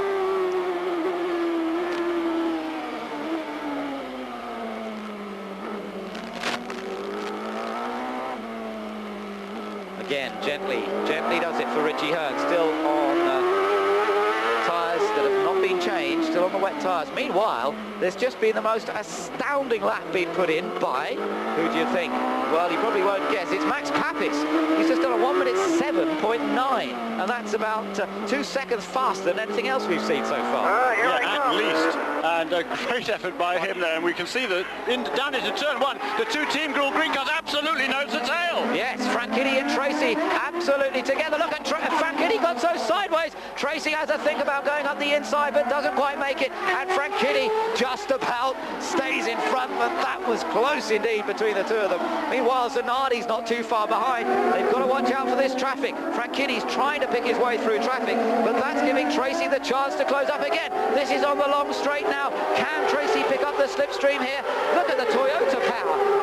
It's a match for those two Hondas as they try and find a way past the MCI car. Oh, they don't make it. Tracy's gone around the outside of Franchitti. Be careful, you two teammates. You could so easily take each other off here. That's great stuff, and good move by both of them there. But yeah, that Toyota engine, with that, they're perhaps down a little bit on horsepower, but coming off the corners here, Ben, that really is an advantage because you're not going to be spinning the wheels so much. And the Toyota engineers have made tremendous strides this season. And look at them, he actually pulls away through this twisted section. And ooh, there's Alex Barron sliding sideways. And these are the 2 Team Green cars. There is a lap car on Alex Barron, and there in 3rd place is Alex Zanardi. Yeah, what a tremendous race this is at the moment. As getting out of the way, Robbie Gordon now, he was given the blue and yellow diagonal. That means you've got to get out of the way, so he responds to that. Good move from Gordon as Tracy tries everything to fill Franchitti's mirrors, try and make Franchitti make a little mistake perhaps to take the advantage out of that all-important turn number 4. Hard on the power.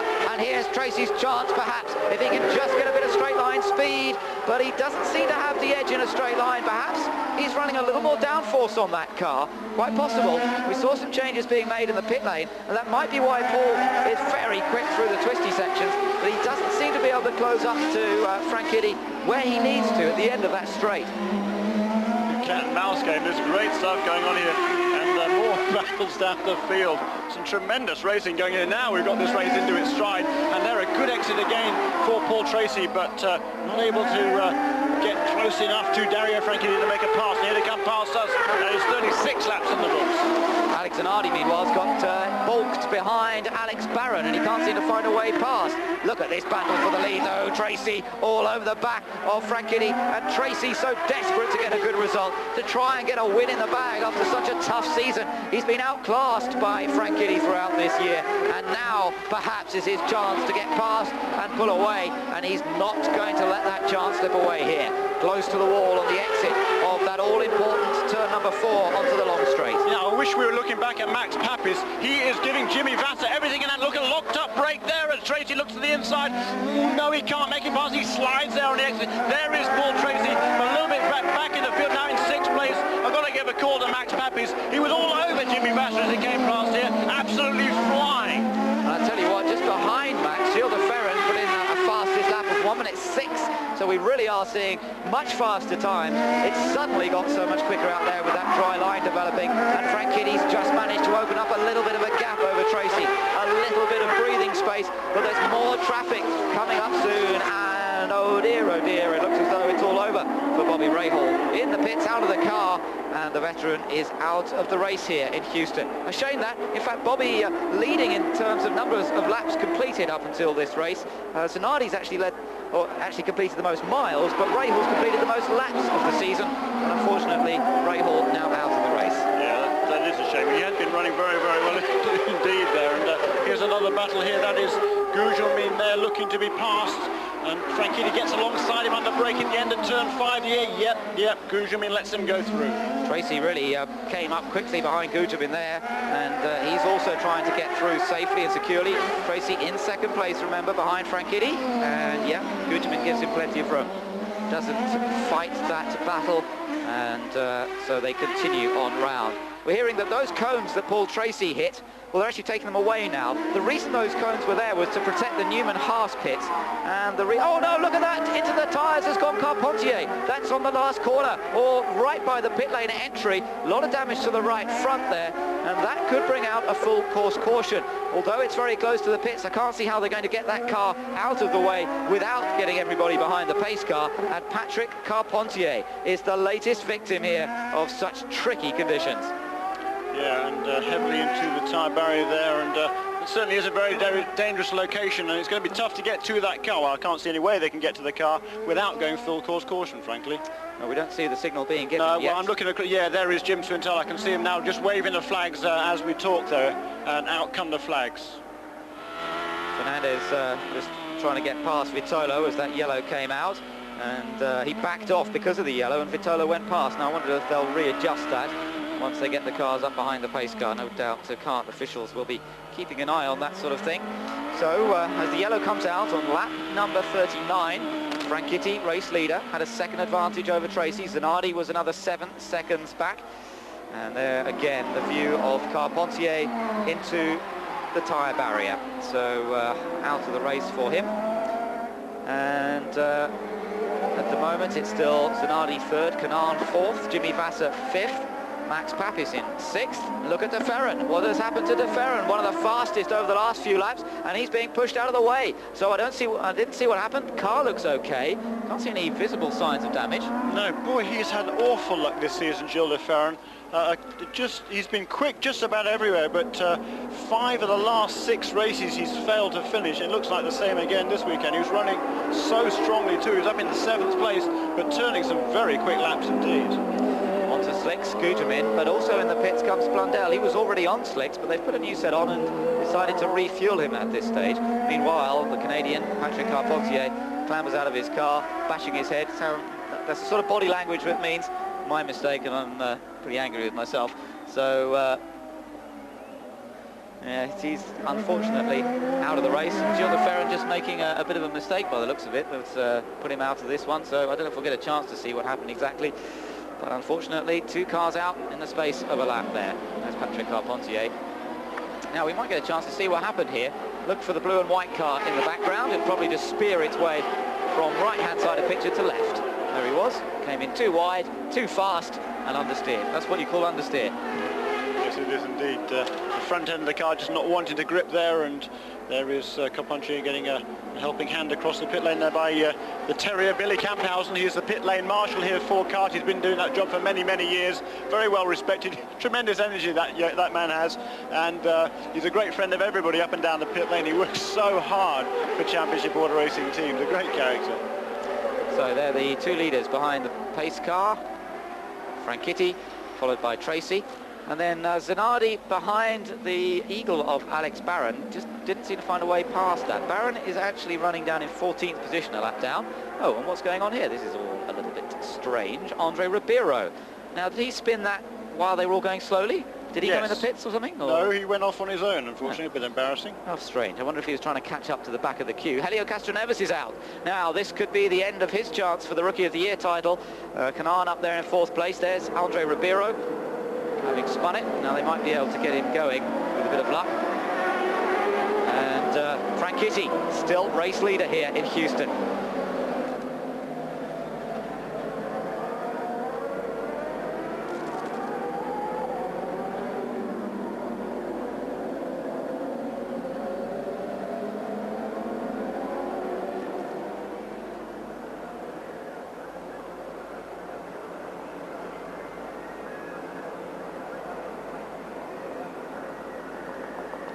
Well, as we leave the action here from the Grand Prix at Houston, Dario Franchitti in charge, but Paul Tracy keeping him honest. The two teammates leading from Alex Zanardi, confirmed already as champion. I can tell you that while there have been insets and upsets in Texas, the NASCAR race has been progressing apace, and we will join the action live in just a moment at Charlotte, North Carolina.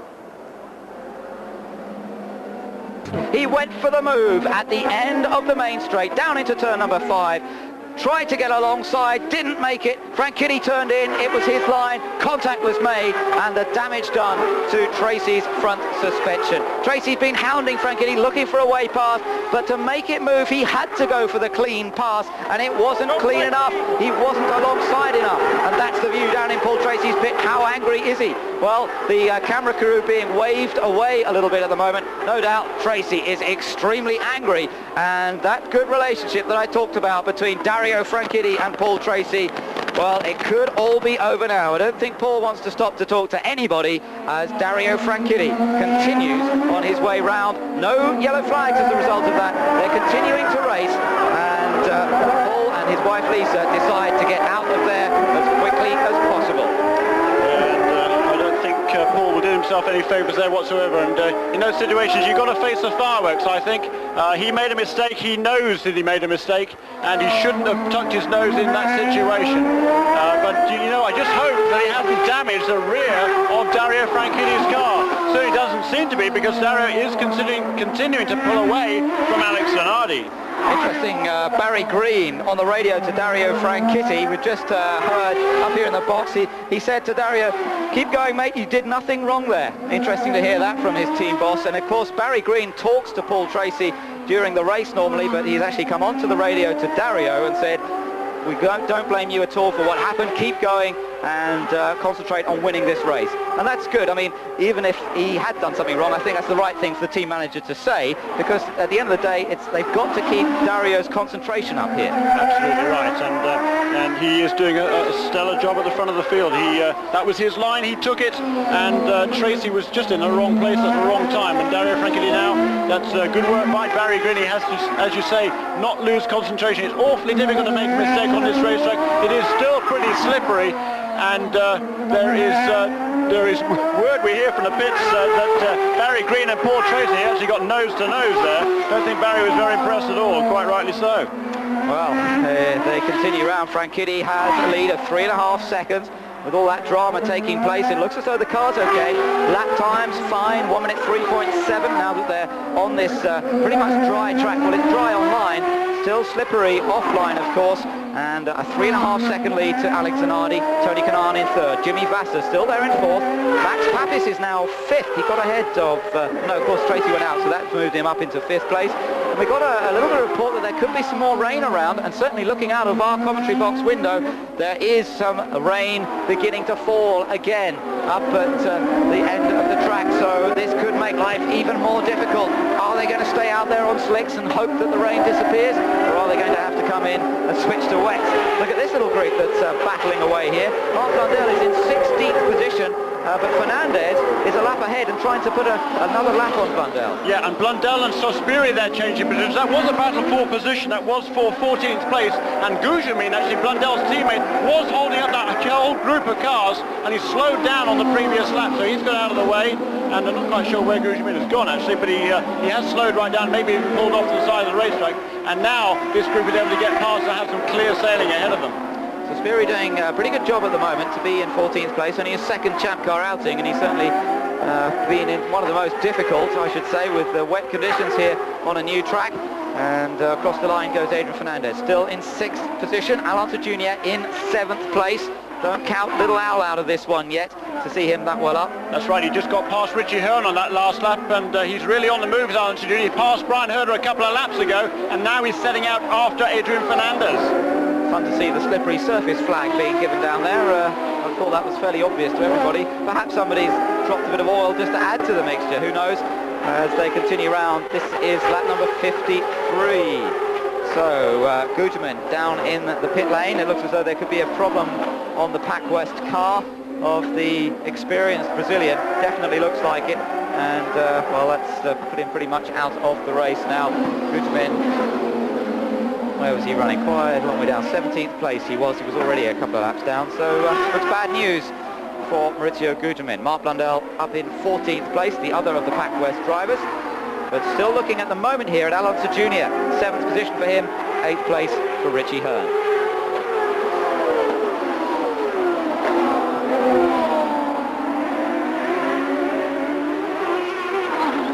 Blundell has to keep an eye on his mirrors here. Adrian Fernandez, remember, is way ahead of him in this race. Fernandez running 6th place. And in fact, everybody down to 12th place has been lapped now by the leaders. Yeah, 11th place actually, because with that problem for, who was it a few laps ago? I'm quite sure now, looking back on a lap chart, it would have been, Paul Tracy, of course, out of the way. So only 11 cars on the lead lap, and Alex Barron now is in position to claim the final point in 12th. Here's his battle here. There is Fernandez, Blundell, who is a lap down, and Unser looks to the inside to go past, and right behind then is Richie Hearn. Yeah, Richie Hearn battling with Unser for 7th place, but now he's got to get past Mark Blundell's car. Should be able to do that on the inside here. Yes, no problem. Blundell's been struggling for pace pretty much this weekend, although put in a better lap in the warm-up this morning, just towards the end of the warm-up. Suddenly he seemed to find a bit more, but doesn't seem to be going that quickly now. Brian Herter is the next one who will try to find a way past Mark Blundell and move, or continue his position, in fact, in 9th place. Let me tell you, meanwhile, the leader, Dario Franchitti, still 2 seconds ahead of Alex Zanardi.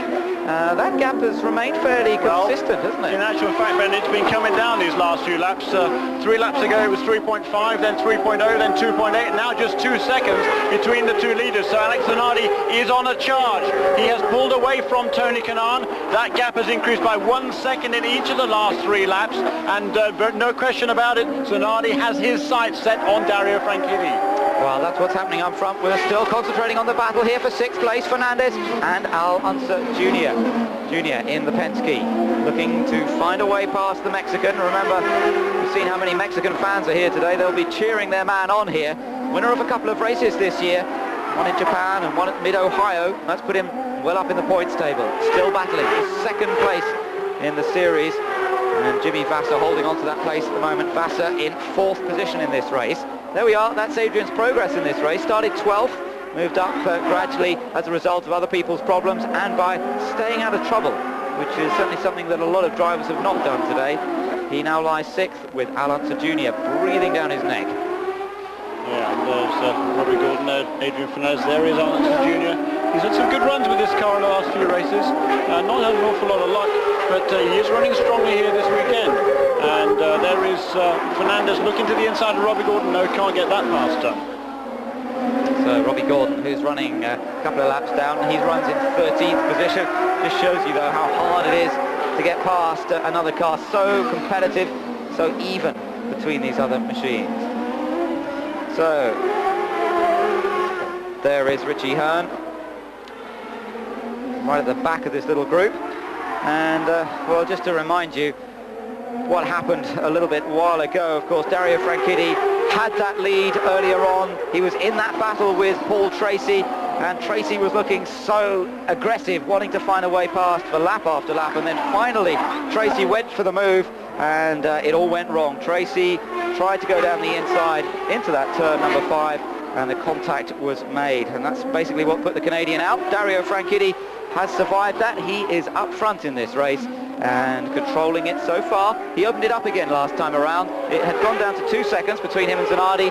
Now it's back up to 2.6. Here's Fernandez, and no problem there, getting past Robbie Gordon. Meantime, Dario Franchitti comes past to complete lap 57, a good lap around there. Actually extends his lead back out to 3.2 seconds, so Franchitti making his point there. Yes, traffic, of course, playing a part in this gap decreasing and increasing, and Franchitti obviously dealing with traffic pretty well on the last one. No, there's actually no traffic out at the moment, Ben. They have clean sailing in front of those two, and it's just a question of pace. And the last couple of laps, Dario's put in a couple of good ones and able to increase his advantage over Alex Zanardi, and now Tony Kanaan pretty much keeping pace there. He's about another 6 to 7 seconds behind in 3rd place, but another great run by this young rookie driver.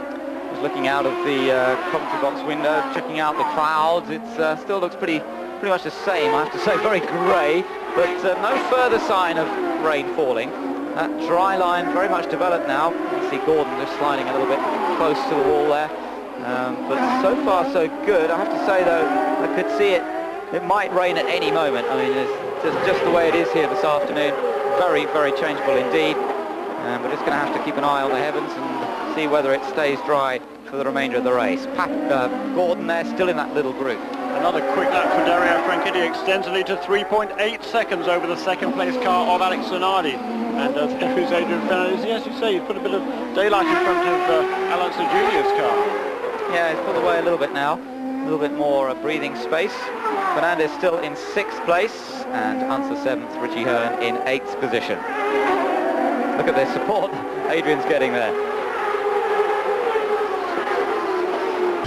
Well, the Mexican fans celebrating his position at the moment, but he would love to get ahead of Jimmy Vasser. That's his main target. Vasser running in 4th position and holding on to 2nd place in the championship with 10 points between them at the moment. So Adrian really does need to finish ahead of Jimmy to try and narrow that gap a bit. Yeah, but he's got a long, long way to go. He's 12 seconds behind the next car in front of him on the road, which is Max Papis. And Max Papis' teammate there, Robbie Gordon, is once again holding up Alonso Jr. and allows Fernandez to pull away, but he's still a long way behind the next car in front of him. Yes, that's right. Zanardi's just put in a fast lap as to respond to Dario Franchitti getting away a little bit. Interesting tussle going on as Herta just managed to get past Blundell. That wasn't for position. Herta's 9th, Blundell is in 14th place. But interesting up front, Zanardi and Franchitti. And Zanardi, of course, the double champion, the man who's going off to Formula One, who tested with the Williams Grand Prix team. And he's up against this man's driver. Dario, that's Barry Green we're looking at. And Dario Franchitti driving for him this year and doing a superb effort in this race, really managing to match Zanardi for pace and for control and for staying out of trouble so far. They are up amongst some back markers now, so this could change things around a little bit, but nonetheless this is really a great drive so far from Franchitti.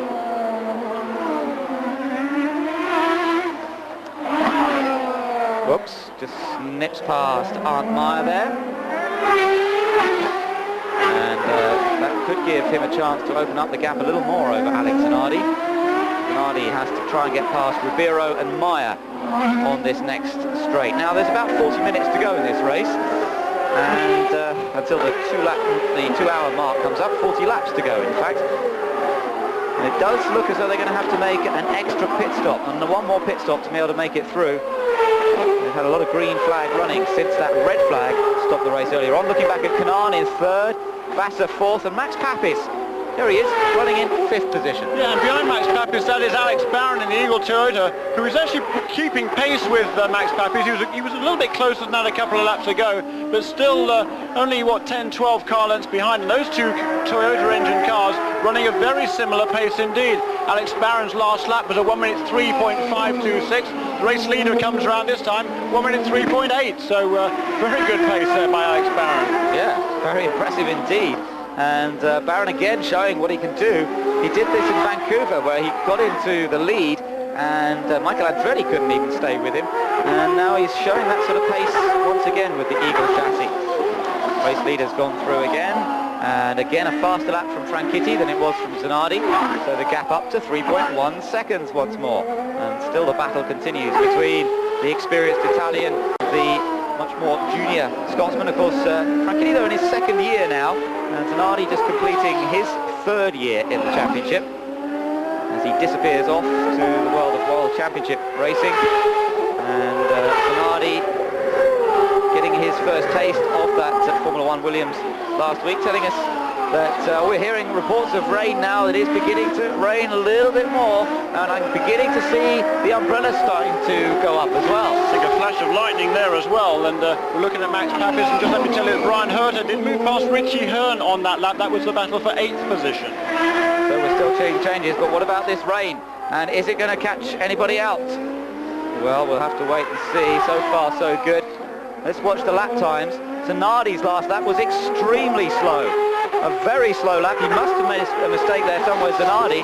Franchitti got round okay, but Kanaan put in a slow lap as well. And there's Kanaan versus Vasser.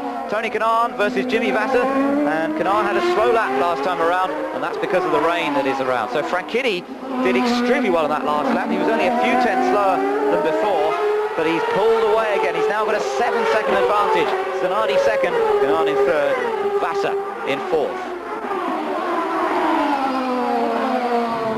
We're looking down in the pit lane here, and a couple of teams have they've got their rain tyres ready to put onto these cars in case the rain comes down a little hard. It looks on that screen, it looks very, very bright indeed. Let me tell you, that is very misleading. It is not that bright at all out there.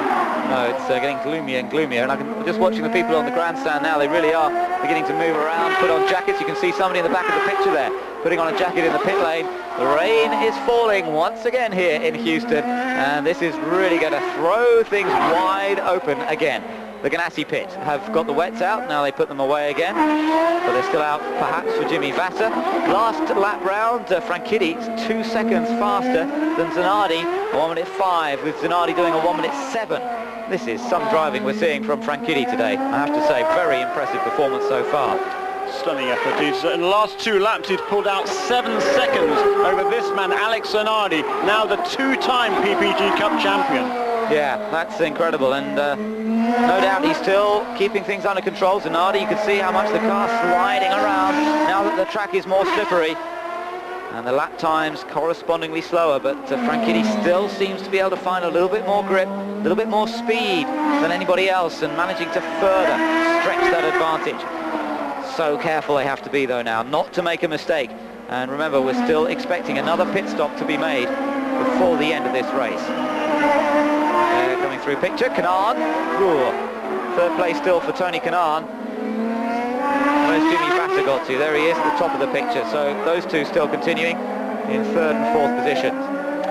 And in the meantime, if there is some spots of rain here, even more troubling for Dario Franchitti. We're not looking at it at the moment, but Dario Franchitti has a couple of lap cars right in front of him. His last lap around was a 1:09, so that was 4 or 5 seconds away from his previous time around. Having said that, he's still pulled away from Zanardi by 2 seconds. Yeah, look at that. I mean, Zanardi did a 1:11, Kanaan did a 1:13. They're right back to where they were when they changed from wets to slicks in terms of lap times now. That's how slippery it's become. So who's going to be in for wet tyres? Surely somebody will be in pretty soon.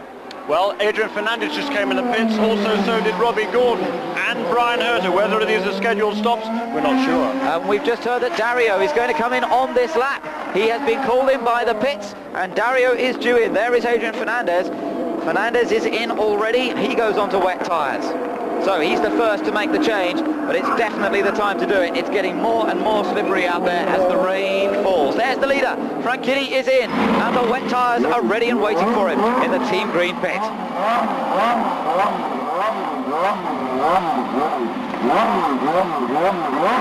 little bit of flame out from the exhaust there. He gets ready to go again, and away he goes. Be gentle, be smooth. Slippery surface here. And a pretty slow stop, but no big problem. Zanardi is in, the number 1 car, the reigning champion, the champion of 1997 and 1998. They go on to wet tyres as well. Franchitti gets past him cleanly, no problems there. And there's a front wing change again, a big front wing change, as he did, in fact, when they changed to slicks. So Zanardi, again, a little bit of a slower stop for him, and he's going to be quite a way behind Franchitti at the end of this lap. Pruitt out as well. He's just switched over onto wet tyres. And they're winding their way through this sinuous pit lane here. There really was no other opportunity for the officials here other than have this tortuous pit lane exit. It's very, very slippery, very, very narrow, and there's a 60-mile-an-hour speed limit actually in that part of the pit lane, but let me tell you, there's no way they can even do 60 miles an hour. That's how tight it is. Well, that's their last pit stop done and dusted, unless, of course, it dries up and goes to slicks again. But look at the rain falling now. That doesn't look particularly likely, and you can see for yourself just how heavy the rain is and how much it reduces the visibility. In the back there is JJ Leto, and JJ's running in 9th place, so he's done well so far in this race, just stayed out of trouble, and he continues coming down the pit lane. And flashes of lightning around us here as well, as the rain is coming down harder and harder. There is Alex Zanardi, and there is the race leader, Dario Franchitti. So Franchitti back on wet tyres. He had the pace in the early part of the race on wet, but now he's got to do it all over again. And coming down into turn number 1. Onto onto the concrete, slides it. You can see the back end of the car slithering around all over the place. I'm still waiting for Zanardi to come across the line. There he is, 11 seconds later. That's the lead now that Franchitti has, 11.1 seconds over Alex Zanardi. And we're still waiting for Tony Kanaan. Kanaan even further back, let's just see. In fact, there he goes across the line, 25 seconds behind the leader. In 13th place, he stayed on slick tyres apparently. Now there's a brave man.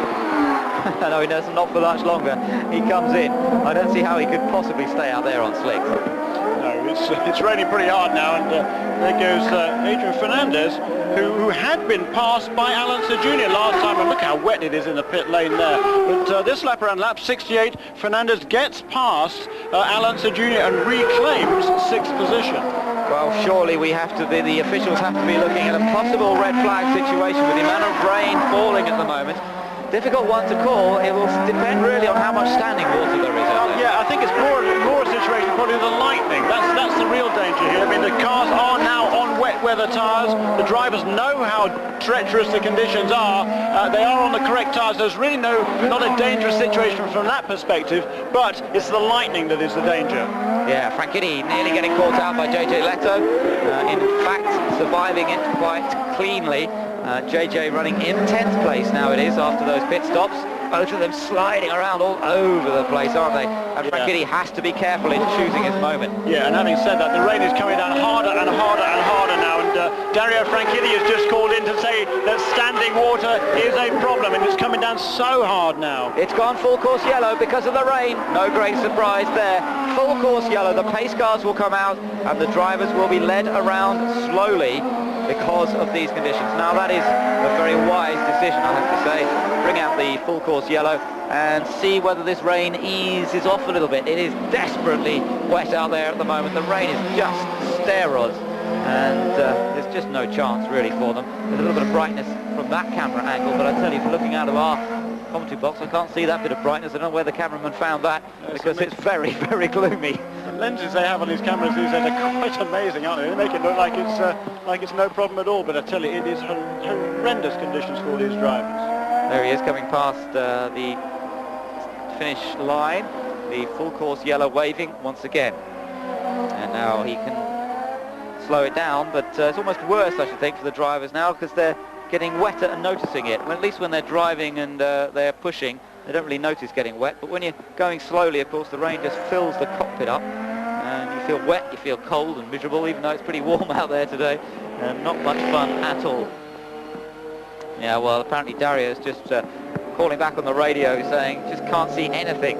Even at this speed, he's saying, even at pace car speed, he cannot see anything. I'm not surprised. The rain's so heavy and the light has dropped so much that, well, just have to see what happens. Yeah, I think if this rain continues like this for another 3 or 4 or 5 minutes, I think the officials really are going to have no option but to bring out the red flag. It is still raining awfully heavily, and there's a lot of water here on the front straight in front of us. And earlier on, before the start of the race, this wasn't nearly as bad as some of the other parts on the racetrack. No, that's right. Absolutely just awful at the moment. Look at the leaders going round together there, Franchitti and Zanardi. You can just see how heavy that rain is. Leader has been Franchitti all the way through this race. Average speed to 78 miles an hour thanks to the conditions. 5 caution periods over 19 laps and 11 cars out of the race. But the question is, are these guys going to be able to have the chance to go racing again?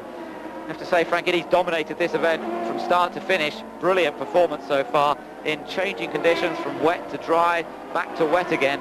He's had the measure of everybody, including the champion, Alex Zanardi. They really have worked hard, and Franchitti matching Paul Tracy.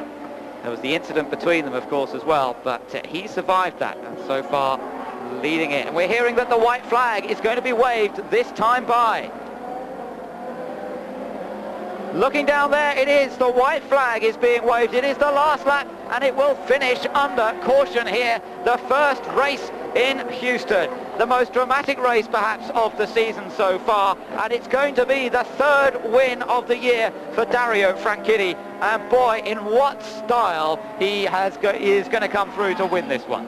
masterful drive this afternoon. Tremendously difficult conditions. He had his teammate there all over him. His teammate actually hit him at one stage. That was Paul Tracy, of course. And he's withstood that. He's withstood the elements. He's driven magnificently. Absolutely superb performance from Franchitti. And he had everything to keep Zanardi behind him. Zanardi had absolutely no answer for him today. And I think that's one of the rare occasions that we've seen Zanardi just beaten on the day. A very, very impressive performance. 13 podium finishes for Dario Franchitti in 17... No, in fact, for Alex Zanardi, that is. 13 podium finishes out of 17 races for Alex Zanardi. So another great performance from the Italian, but he didn't have the answer for Franchitti. No, absolutely not. And Dario Franchitti, he's been so strong these last few races. He has amassed already the best qualifying record out of anybody in the entire series this year. And these last few races, he's doing the same in race conditions as well, and this will help his quest for second place in the championship standings. He will get 22 points this weekend for the pole, leading most laps and winning the race. Oh no, sorry, he didn't get the pole. That was Greg Moore, of course. But 21 points for Dario Franchitti this weekend, and that'll close him up to within a handful of points of Jimmy Vasser in the battle for second place in the PPG Cup standings. And that itself is worth $500,000. Yeah, so this is another big win for Dario Franchitti. The third win of the season for him, and in the most trying conditions. Yeah, just don't count your chickens just yet. A couple of corners to go here, actually just one corner to go here. But you know, it's so wet. The electrics in these cars can get damaged by the rain, but it doesn't seem so. Here comes the pace car. There is the checkered flags. And it's Dario Franchitti who wins here in Houston. The first ever Texaco Grand Prix of Houston won by Franchitti, the third win of the season for him. Alex Zanardi finishes in second place. Tony Kanaan takes another podium in third. Let's hear from Barry Green. They did win, and they have now won. Barry, a very emotional day for you, an altercation with Paul, but now a victory. What happened with Paul? Well, I mean, it's just great to see the two of them run up front like that. You know, Paul got together with Dario, unfortunately, but he was very fast, and it's just great to see him qualify up front. But look at Dario. The guy's fantastic, drove a great race, used his head in these conditions, tough conditions today, and both of them are doing a great job up to that point. But I know emotionally, I know that this has been a very hard day for you because you and Paul have a special relationship, and something came unglued there. Oh, we have a great relationship, and we'll continue that relationship. But any more words on that front, really, I've got to talk to Paul about. You know, he did a great job in qualifying this weekend and did a great job up to that point. And, you know, just great team effort this weekend in tough conditions. Congratulations. Thank you. So Franchitti the winner. Difficult time for Barry Green, with Paul Tracy taking himself out of this race. So easily could have taken them both out of the race. That's the thing, of course, that would have been on Barry's mind. The results: Franchitti from Zanardi, Kanaan third, Vasser fourth, Papis in a brilliant fifth place ahead of Adrian Fernandez in sixth position. And there is Dario Franchitti, and on down the order behind Fernandez, Alonso Jr., Brian Herter, Richie Hearn and JJ Leto completing the top 10. The final point scorers, Scott Pruitt and Alex Barron again for the Eagle, the first point for the Eagle. So it's been a remarkable first race here in Houston, and that's it for the coverage from Houston. A brilliant drive from Dario Franchitti to take his third win. Alex Zanardi, the champion, could not match him today. Tony Kanaan takes his second podium finish of the year. The next race will be in Surfers Paradise in Australia. I hope you can join us for that event. From Ben Edwards and Jeremy Shaw from Houston, bye-bye for now.